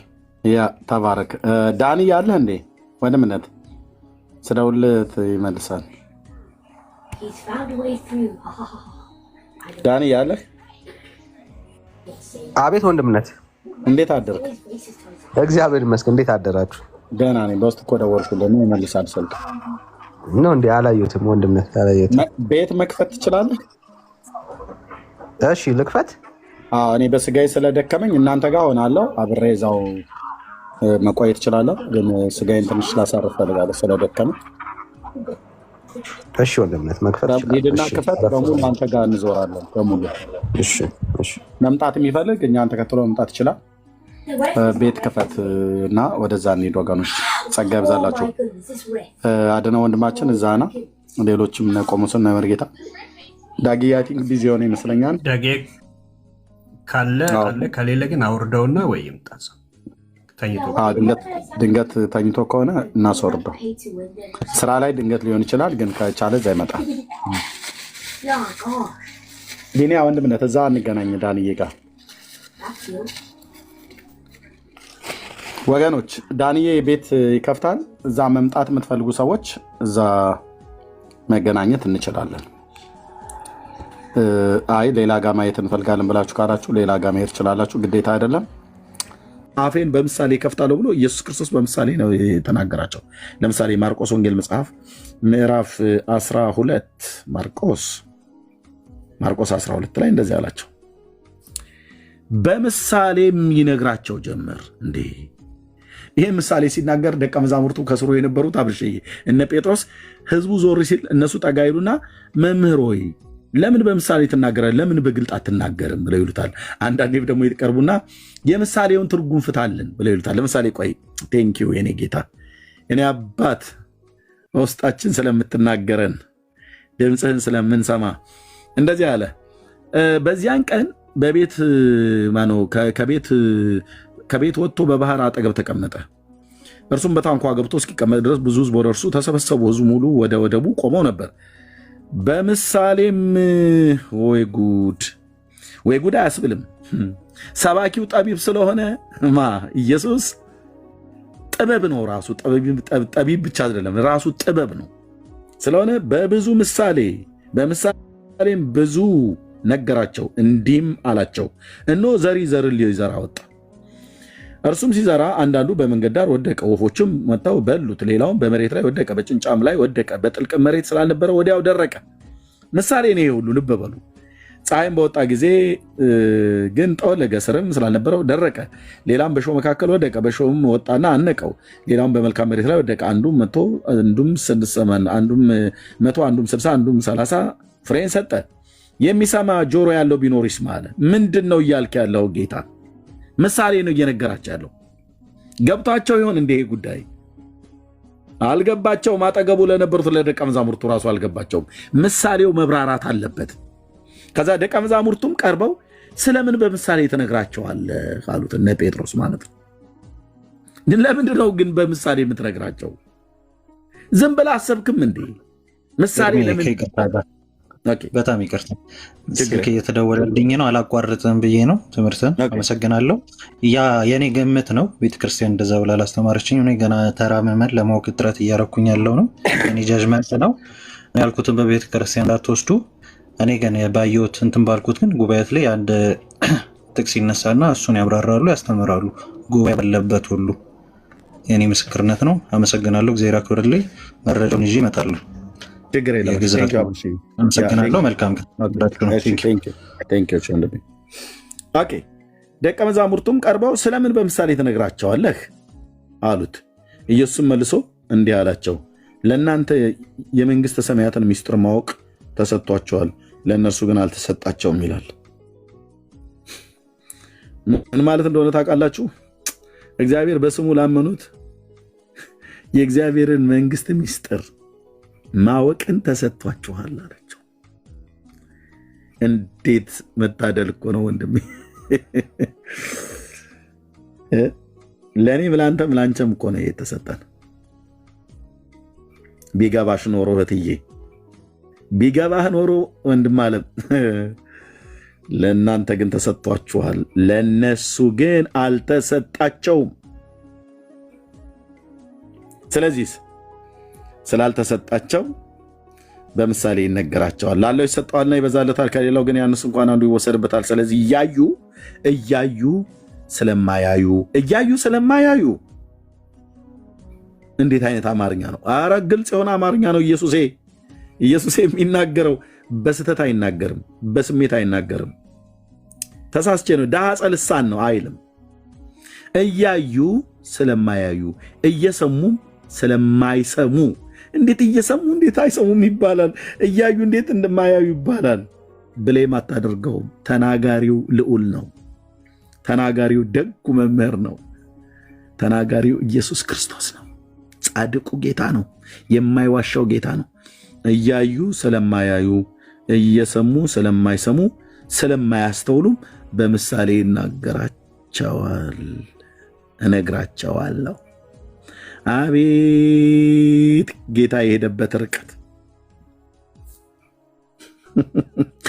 እኔ ብሆን ይሄው እያዩ ነው አያዩ ማለት ታዲያ ይህንን እውር ትውልድ ምን ላድርገው ብዬ ጥዬ ነበር ልሄድ የምችለው። እኔ እናንተ ብንሆን ማለት ነው። ይኸው እየሰማች አትሰማኝም ብለህ ትላለህ እንዴ? የራሷ ጉዳይ ብለን እንሄድ ነበር። ምንም እያየች አታስተውል፣ እየሰማች አታስተውል፣ እያየ አያስተውል፣ እየሰማም አያስተውል። ታዲያ እኔ ምን ላድርጋቸው? የራሱ ጉዳይ ብለን እንል ነበር እኔ እናንተ። እሱ ግን ስለማያስተውሉ በምሳሌ እነግራቸዋለሁ። መስማትን ትሰማላችሁና አታስተውሉ፣ ማየትን ታያላችሁና አትመለከቱም ኢሳይያስ 6 ላይ ነው ይሄ ቃል ያለው። በዓይናቸውም እንዳያዩ በጆሮአቸውም እንዳይሰሙ በልባቸውም እንዳያስተውሉ ተመልሰው እንዳልፈውሳቸው የዚህን ልብ ጆሮ የዚህን ሕዝብ ልብ ደንድኗል፣ ጆሮአቸውም ደንቁሯል፣ ዓይናቸውም ጨፍኗል የሚል የኢሳይያስ ትንቢት በእነሱ ላይ ይፈጸማል። እናንተ ግን አማኞቹ እነ ጴጥሮስ መረብህን ጥለህ የተከተልከኝ ያዕቆብ፣ ዮሐንስ እየሰማኝ ነው። እናንተ ግን ዓይኖቻችሁ ስለሚያዩ ጆሮአችሁም ስለሚሰሙ ብፁዓን ናችሁ። እውነት እላችኋለሁ ብዙዎች ነቢያትና ጻድቃን የምታዩትን ሊያዩ ተመኝተው አላዩ። የምታዩትን ምን ነበር የሚያዩት እነሱ? ዛጋ ኢየሱስን እኔን ሊያዩ እየተመኙ አላዩም አላቸው። ለምን? ዘመን ከለከላቸው። የዘመናቸው ቁጥር አጭር ሆነ፣ በሞት ተጠሩ። ኢሳይያስ ትንቢት ተናግሮ ዘመኑ በሞት ተያዘ ማለት ነው። ሞት ከለከላቸው። ስለዚህ ነው ሞት ስለከለከላቸው ካህናት የሆኑ ብዙዎች ናቸው ይላል። ሌዋውያን ካህናት ትንቢት ይናገሩ ነበር፣ እንደነ ቡዝ ልጅ እንደነ ካህኑ ሕዝቅኤል ማለት ነው። ነቢዩ ሕዝቅኤል ትንቢት ተናግረዋል። የአናቶቱ ነቢዩ ኤርሚያስ የኬልቅያስ ልጅ ትንቢት ተናግሯል። ሌዋዊ ካህናት ናቸው ዝርያቸው፣ ግን በሩቅ አይተው በቃ እና ተመኝተው አላዩም። የምትሰሙትን ሊሰሙ ተመኝተው አልሰሙም። እንግዲህ እናንተ የዘሪው ምሳሌን ስሙ አላቸው። የመንግስትን ቃል ሰምቶ በማያስተውል ላይ ክፉ ይመጣል፣ በልቡ የተዘራውንም ይነጥቃል። በመንገድ ዳር የተዘራው ምሳሌ ይሄ ነው አለ። ወፎች መጥተው ለቀሙት ምናምን ነገር ተባለ። እሱ ነው።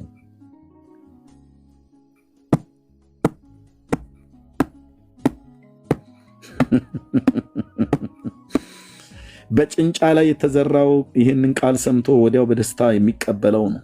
እግዚአብሔርን ቃል ሲሰሙ በደስታ የሚቀበሉ ነገር ግን ለጊዜው እንጂ በእርሱ ስር የለውም። በቃሉ ምክንያት መከራ ወይንም ስደት በሆነ ጊዜ ወዲያው ይሰናከላሉ። አርፈሽ ተቀመጪ አንቺ ዝም ብለሽ የምትንቀዠቀዡ ተብላ ስትባል ቤት ውስጥ ምንድነው ሁሉ ቀን ደግሞ ኢየሱስ ጌታ ነው፣ ክብር ለጌታ ይሁን ምናምን ነገር እያልሽ ይሄን መጽሐፍ እያልሽ ዝም ብለሽ እዚህ የምትገልጩን አቁሚ፣ ዘጊ።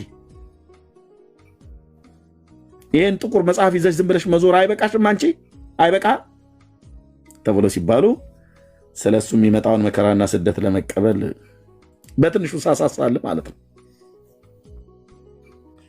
ወዲያው ይሰናከላል። በእሾህ መካከል የተዘራው ይህ ቃሉን የሚሰማ ነው። የዚህ ዓለም ሐሳብና ባለጠግነት መታለል ቃሉን ያንቃል፣ የማያፈራም ይሆናል። አድነን ጌታ ሆይ አድነን። የእናንተ ልብ የኔ ልብ የትኛው ይሆን? በመልካም መሬት ላይ የተዘራው ይህን ቃሉን ሰምቶ የሚያስተውል ነው። እርሱም ፍሬ ያፈራል፣ አንዱ 100 አንዱም 60 አንዱም 30 ያፈራል። ጉባኤ ውስጥ ገብታችሁ ብዙ ጊዜ ስብከት ተሰብካችሁ ስትወጡ የተሰበከው ስብከት ከምን እስከ ምን ድረስ እንደተሰበከ ከየትኛው መጽሐፍ ቅዱስ እንደተከፈተ ሰምታችሁ እየረሳችሁ የምትወጡ 77 ቁጥር ጻፉልኝ። ዛሬ ምን ተሰበከ ተብላችሁ ስትባሉ፣ እውነተኛው ነው የእግዚአብሔር ልጆች፣ ዛሬ ምን ተሰበከ ተብላችሁ ስትባሉ ማስታወስ እስከማትችሉ ድረስ እኔ እንጃ አፌ ላይ እኮ ነበረ ቃሉ ብላችሁ የምትሉ 77 ቁጥር ጻፉ። አንድ ሰው ብቻ ጽፏል፣ ልጆች ብሎ የሚል ሰው። እሺ ቴንኪው። አሁን መጡ ማለት ነው። ተባረኩ። እናንተ ብሩካን ናችሁ። እውነተኛ ስለሆናችሁ ብቻ ብሩካን ናችሁ። እንዳትዋሹ። ጉባኤ ቁጭ ብለን ከመዝሙር ውጭ የምናስታውሰው ነገር የሌለ ማለት ነው። ይሄ ሁሉ ህዝብ አይደል?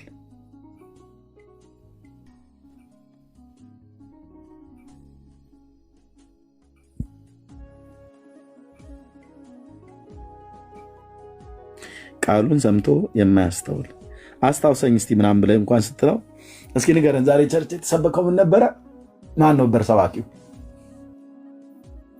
ፓስተር ነው። ፓስተር እንትና ወይ ነብይ እንትና ነው፣ ወንጌላዊ እንትና ነው ምናምን ብላ ትላለች። ኦኬ ምን ላይ ነበር የሰበከው የመጽሐፍ ቅዱስ ክፍል? ቼክ አድርጓቸው እስቲ ቸርች የሚሄዱትን ሰዎች። ሚስትን ቼክ ቸርች ሄዳ ስትመጣ ምን ነበር የተሰበከው? እስኪ ፍቅር ብለህ በላት። ሃኒ ምን ነበር የተሰበከው? ባልሽን እስኪ በአንድ 5 ደቂቃ በወፍ በረር ለእኔ ያካፍለኝ በሉት። ብዙዎቹ እውነት እንገራችሁ አይነግሯችሁም። 1 ደቂቃ አይነግሯችሁም። ለምን? ብዙዎች አፌ ላይ እኮ ነበር። አፌ ላይ ቃል አፍ ላይ ነው እንደሚቀመጠው። ምን እያወራን ነው? ቃሌን በእውነት አፌ ላይ ያስቀምጠዋለሁ አላደል? ቆይ አንድ ነቢይ እዚህ ላሳያችሁ አይደል? አንድ የተቀባይ እግዚአብሔር ሰው በእውነት ቃልህን በአፌ ላይ ያስቀምጠዋለሁ አለ። ጎልማሳ መንገዱን በምን ያነጻል? ቃልህን በመጠበቅ ነው። እሺ፣ በፍጹም ልቤ የፈለግኩ ከትእዛዝህ አታርቀኝ።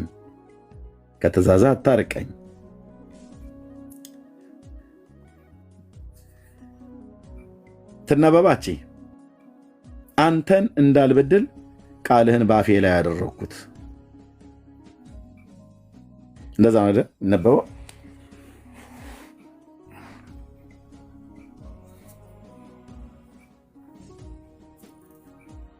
እንደዛ ነው የሚነበበው። ይሄ ወንድሞች እንደዛ ትክክል ያነበብኩት።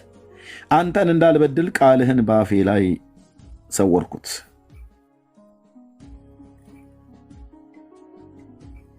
በልቤ አይደል? ቃል በልቤ ሰወርኩት።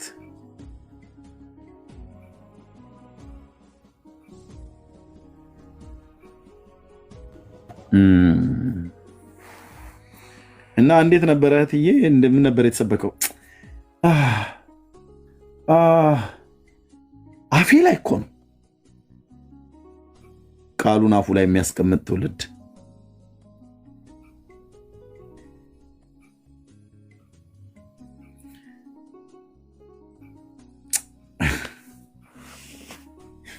እና በምሳሌ ሲነግራቸው ቃሉን ሰምተው የማያስተውል ለጊዜው ይሰማሉ በደስታ ግን ወዲያው ይረሱታል፣ ወዲያው ይረሳል።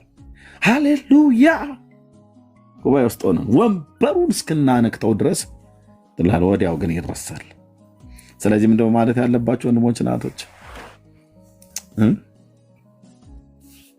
አንተ እንዳልበድል ቃልህን በልቤ ሰወርክ ብሎ እንዳለ ቃልህን ስሰማ ሰምቼ የምዘነጋ፣ ሰምቼ የማላስተውል፣ ሰምቼ ፍሬ የማላፈራበት እንዳልሆን ባሪያህን ጠብቀኝ፣ እርዳኝ ጌታዬ፣ እርዳኝ ጌታዬ። እንደ ቀላል ነገር ቃልህን እንዳልሰማ፣ በማንም በኩል ይነገር በማንም ቅዱስ ቃልህ በእውነተኛ መንፈስ ባለባቸው አገልጋዮች ሲነገር እንድሰማ እርዳኝ አባዬ። እግዚአብሔር አምላክ የሚናገረውን እሰማዋለሁ። ሰላምን ለሕዝቡና ለቅዱሳኑ ልባቸውን ወደ እርሱ ለሚመልሱት ይናገራል ይላል። እግዚአብሔር አምላክ የሚናገረውን ምን እለዋለሁ? እሰማዋለሁ፣ እሰማዋለሁ። ጳውሎስ የሚናገረውን ቃል እንድትሰማ መንፈስ ቅዱስ የሊዲያን ምን ከፈተላት ይላል? እስኪ በሏት። መንፈስ ቅዱስ የሊዲያን ምን ከፈተላት ይላል? ወንድሞች እስካሁን የጻፈ የለም። ጳውሎስ የሚናገረውን ቃል እንድትሰማ መንፈስ ቅዱስ የሊዲያን ምን ከፈተላት ይላል? እስካሁን የጻፈ የለም። ልብ ቶሚ ብቻ ጻፈ። ልብ ዲቦራ ጻፈች። ልብ አሁን ጻፋችሁ ማለት ነው። ልቧን ከፈተላት ማለት ነው።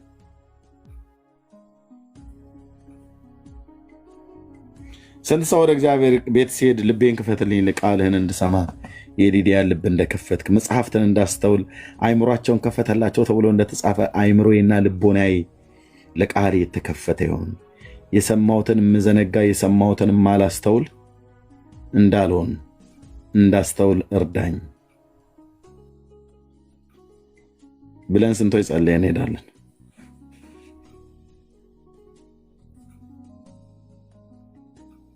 ጌታ ይቅር ይባላችሁ። አንዳንድ ሰዎች ጉባኤ ውስጥ ቁጭ ብላችሁ መስቲካ እያመነዣችሁ የመስቲካሽን ድምፅ ብቻ ቀስ ብለሽ ሌሎችንም ሊረብሽ በሚችል ሌሎችንም ሊረብሽ በማይችል ቋቀጭና ነገር ያልሽ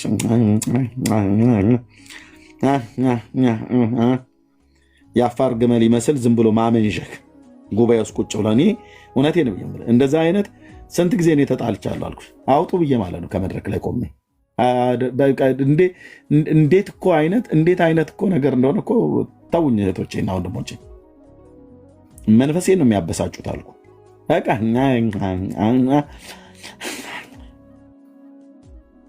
ስለዚህ የመስቲካዋን ድምፅ ስታጣጥም እንደዛው እያደረገች ሰባኪውን በምን አይነት አታይ እንደሚያዩት እንዲህ አይነት ስድነት ይቀር ወንድሞቼ እናቶቼ። የጌታ ጉባኤ ነው፣ ሊፈራ ይገባል። አይመስልህም? እነሆ በመካከላቸው አለው ብሎ ካለ ሊከበር ይገባል ማለት ነው። ጠቅላይ ሚኒስትር አብይ መካከላችን ቢኖር እርሳቸው እየተናገሩ መስቲካሽን እንደዛ እንዳልኩሽ እንዳፋር ግመል ስታመነዥ ማለት ግመሎችና እነዚህ የሚያመነዥ አሉ። ከሚያመሰኳ ነው አንዱ ጥንቸልም ያመሰኳል ይላል መጽሐፍ ላይ ሲናገር ዘሌዋውያን 11 ላይ ማለት ነው። ያመሰኳል ማለት ያመነዣል ማለት ነው። እንዴ መስቲካ ያመነዡልሃል ጉባኤ ውስጥ ቁጭ ብለው።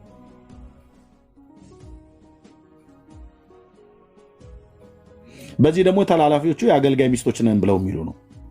አንቺ ስርዓት ትይዣለሽ አትይዥም? የፓስተሩ ሚስት እንዲያርጓል ብሎ ምእመኑ ሁሉ ጭምር እንዲያደርግ ማለት ነው።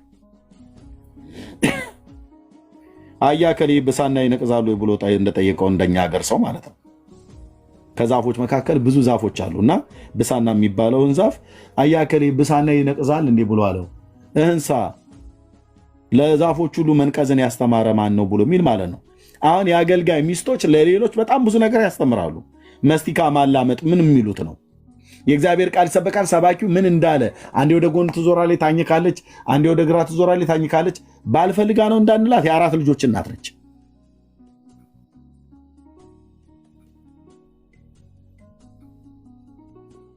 ደግሞ ለአንዳንዶቹ ሰበባቸው የአፌ ጠረን ምናምን ነገር ስላለ እህትዬ ቡና ዱቄት አፍሽ ውስጥ አድርገሽ ነይ ወደ ጉባኤ ስትመጪ። እንደዛ ካስቸገረሽ የቡና ዱቄት ምናምን ነገር እንደዛ አድርገሽ ብትመጪ በቃ ይኸው እኔ ዶክተሩ አዘዝኩልሽ።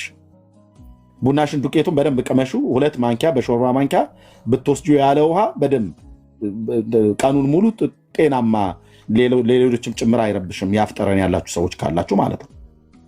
ግልጽ አይደለም እንዴ? ስለዚህ አጠገቧ ብትቀመጥ እሷ መስቲካ እያጮኸችብን እኛ 18 ጊዜ እኔም አንዳንዴ በጥፊ ምረጋት እኮ ነው ብሎ የሚለኝ። በተለይ አንድ ቀን አንዲት እህት በጣም ነው የተፈታተነችኝ። ላገለግላት ነበር ብዬ ስል በስጋ ተነስቼ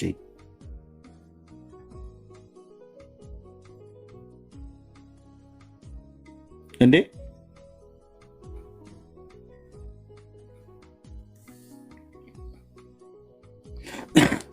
ልትደባደብ ኤርሚያስ ብለህ ካልከኝ እጀልጥህ አልኩ እንዴ። ቤቱ ስርዓት መኖር አለበት። በቤተ መቅደስ ውስጥ ገብቶ እኮ ገበታቸውን ገለበጠ ነው ብሎ የሚለው የአምላኬ ቃል እየተነገረ እሷ እዚህ ጆሮዬ ላይ ኢንስትሩመንት ይመስል ላስቲክ ታኝክብኛለች አይደል? የአሜሪካ ላም ይመስል ፌስታል ታኝካለች። ደግሞ አውጥታው ልትነፋው ትፈልጋለች ፊት ለፊቴ ማለት ነው። የገላግላት ነበር ስልህ ስርዓት መኖር አለበት። ጊዜ ወስደን ልናመልክ የአምላካችንን ቃል ልንሰማ ነው።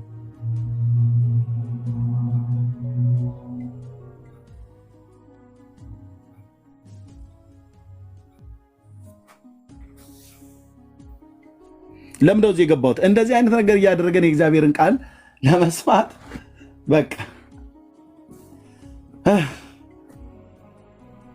ይሄ መንፈስን አታጥፉ ብሎ የሚለው አይነት እኮ ማለት ነው።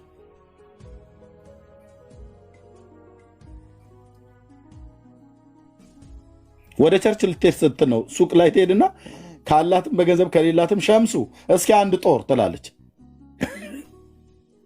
ያን ጦር የሚባል መስቲካ አፏ ውስጥ ጨምራ ነው የምትሄደው፣ ወንዱም ቢሆን ማለት ነው። በተለይ እህቶች ናችሁ በዚህ በጣም ህግ ተላላፊ። በሚበላ ነገር ከኤደን ገነት ጀምሮ እየበጠበጣችሁን ያላችሁት እናንተ ናችሁ፣ በቸርች ውስጥ ሁሉ ጭምር ሳይቀር ምንም አታመጡ። ቢያንስ ሪፖርት ብታደርጉ ነው ቤቴ ላይ እና ምን ተሰበከ በላት። ያቺ ስታላምጥ የነበረችዋን ሴትዮ አፌ ላይ ነበር ትላለች። አፏ ላይ መስቲካውም ነው፣ አፏ ላይ ቃሉም ነው። አስተውል አሰማም ማለት ነው።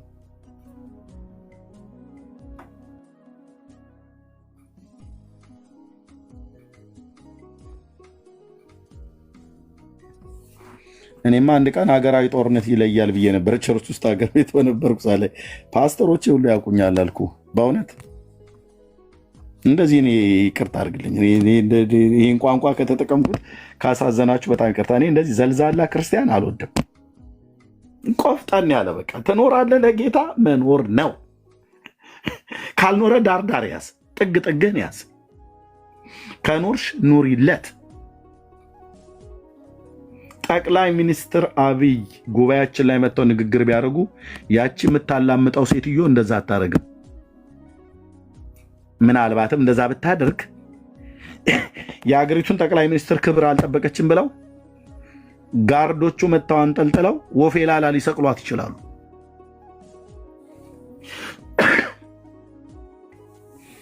አይደለም እንዴ? አዎ ሬስፔክት። ትልቅ ሰው ነው መካከላችን የመጣው ማለት ነው። ጠቅላይ ሚኒስትሩ ከመጡ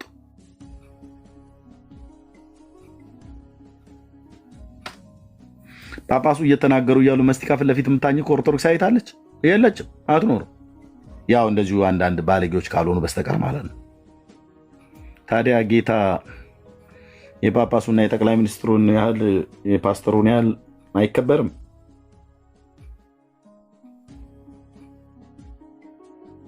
እና ይበጠብጡናል ሲያኝኩብን ማለት ነው። ሀሳብ ይከፈላል። የእግዚአብሔርን ቀልብ አግባቡ አይሰማም። አንዳንዱም ደግሞ እዛው ቁጭ ብለው አካሉ ቸርች ውስጥ ነው ያለው፣ ልቡ ቤት ነው ያለው፣ ወይ ደግሞ ልቡ የሆነ ሰውዬ ጋር ነው ያለው። ይህ ባለፈው ከ2 ወር በፊት የሰደበው ስድብ አለ፣ እሱ ትዝ ብሎታል። ታያቸው ሀረግዬ ድሮስ ታዲያ የእግዚአብሔር ቃል ለስድብ ሆኖባቸዋል ይላል። አይርምዬ እንደዚህ ነጭ ነጯን ከመናገር እኮ ነው ተሳዳቢ የሚለዋለች። ሀረግዬ ታያቸው ፈለጉትን ይበሉ። ልቤን የሚያውቅ አምላክ የእግዚአብሔር ነው። በቃ የጌታ ቤት በቃ መከበር አለበት። የእግዚአብሔርን ቃል ለመስማት ስንሄድ በቃ ወንድሞቼ ናቶቼ፣ ምንም አይነት ቸርች ውስጥ ለሚደረገው ነገር ለአምልኮ ለዝማሬም ቢሆን ቃሉን ለመስማት የትኛውንም ነገር ለማድረግ ለጸሎት ምናምን ነገር በፍጹም ፍርሃት በፍጹም አክብሮት ልዑሉ እዛ እንዳለ የሆነ እኮ እኔ አሁን ጴንጤው ይፍራ ብለን መጋረጃ ሰቅለን ከመጋረጃው ጀርባ እንትን አለ ጌታ ምናምን ብለን እንበል እንደ ኦርቶዶክስ እንደምትለው። ኦርቶዶክስ እኮ በትልቅ መጋረጃ ታረግልህና መንበሩ ላይ አለ ትላለች። ማንም ወደዚህ ዞር ብሎ አይለለ፣ ህዝቡ ይታዘዛል። ፈርቶ ነው እንጂ አክብሮ እንዳይመስልህ፣ ፈርቶ ነው። አይ ገብርኤል እኔ እንዳየው ሚካኤል እንዳይ ብሏል ምናምን ነገር ብሎ የሚላለ በቃ አንገትህን ይሰይፋል ብሎ ስለተባሉ እኛ በእንደዛ አይነት ማስፈራራት እንያዝ እንዴ? እንስቀል በየመድረኮቻችን ትልልቅ መጋረጃ። ከዛ ጌታን በመጋረጃ አባባ ጎድዬ መጣልህ ጭራቁ እየተባለ እንደሚባል እንደዛ ነው እንዴ? አሁን ይሄ ፍርሃት እግዚአብሔርን ፍርሃት ይባላል አይባልም?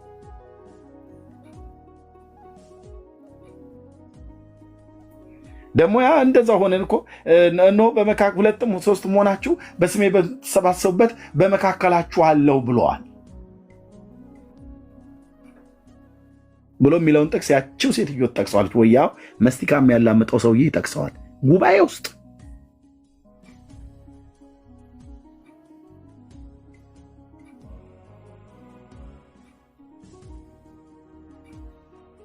አይደረግም። ስለዚህ የጌታን ቃል ስንሰማ በጣም ነው መስማት ያለብን። በጣም በዚህ በተገለጠው ጆሮአችን ነው የምንሰማው። በእርግጥ ጆሮአችሁን አዘንብሉ ቃሌንም ስሙ ብሎ ስላለ በጆሮአችን እንሰማለን። በልባችን ግን ማስተዋል አለብን። በአእምሯችን ግን ማስተዋል አለብን። ጌታ ምን እየተናገረ ነው? ይሄ ቃል ብዙዎች አንዱም ትልቁ ከሚሳሳቱበት የዛሬው ስብከት ይገርምሻል። እንትና ኖራ ቢሆን ኖሮ እውነትሽን ነው። አዎ ልክ ነው። ይሄ ለእሷ ነበረ ይላል። እህቴ እሷ ቤት ቀርታ አንቺ ዛይርሹ ለአንቺ ነው መልእክቱን ጌታ ያመጣው። እቤት ላይ ቀረችዋ ሴትዮ በባለፈው እንደዚህ ብላ ተናግራ ነበር። ወይኔ ዛሬ ኖራ ቢሆን ኖሮ። ስለዚህ ጉባኤ ውስጥ ቁጭ ብለው ያን ቃል የሰሙት ጌታ ለእኔ እየተናገረኝ ነው ሳይሆን ለእንትና እየተናገራት ነበር፣ እንትና ግን ዛሬ አልመጣችም እያሉ ነው የሚሰሙት። ብዙዎች የወደቃችሁበት አምላኬ እግዚአብሔር ምስክር ነው። ለሰዎች ብዬ ቃሉን ሰምቼ አላቅም። ለራሴ ነው የምሰማው። ሌላ እንትና የሚባለው በባለፈው የሆነ ዕቃ የሰረቀው ሰውዬ ቀርቶ እሱ ቀርቶ ድንገት እኔ እዛ ጉባኤ ተገኝቼ ስለ ሌብነት ቢሰብክ እግዚአብሔር በዕለቱ እንድሰማው የፈቀደው እኔን ነው። ሰውየው ምክንያቱ በቂ የሚሆን አይሆንም ቀርቷል። ስለዚህ ጌታ ስራውም ቀጥታ ነው፣ ዘወርዋራም አይደለም፣ ቀጥታ ነው። እና እንትና ኖሮ ቢሆን ምናምን ነገር ራሴ ኤርሚያስ ስለ ራስ ብለህ ስማ። አይ እኔ እኮ አልሰረኩም፣ ነገ ላለመስረቅ ምን ዋስትና አለ? አትሰማም እንደ እግዚአብሔርን ቃል ለሰው ብሎ ቁጭ ብሎ የሚሰማዋል። ወይኔ ዛሬው ቃል እንትና ኖሮ ቢሆን። ይህ ጤነኛ መንፈስ አይደለም። የጌታን ቃል በጥንቃቄ እንስማ። እግዚአብሔር በብዙ ምሳሌ ይናገራል። ሰባኪው ጠቢብ ስለሆነ ብዙ ምሳሌዎችን መረመረ፣ ፈለገ፣ አስማማ ይላል። አስማምቶ ፈልጎ ፈላልጎ ያስተምራል። የእግዚአብሔርን ቃል ያክል መስማት ወንድሞች እናቶቼ በረከት የለም። የእግዚአብሔርን ቃል ከመስማት የበለጠ በረከት የለም። ቃሉን ሰሚዎች ብቻ ሳይሆን ደግሞ አድራጊዎችም ጭምር ከሆንን ደግሞ ዋው! ቃሉን ሰሚዎች ብቻ አይደለም አድራጊዎችም ጭምር ከሆንን ዋው!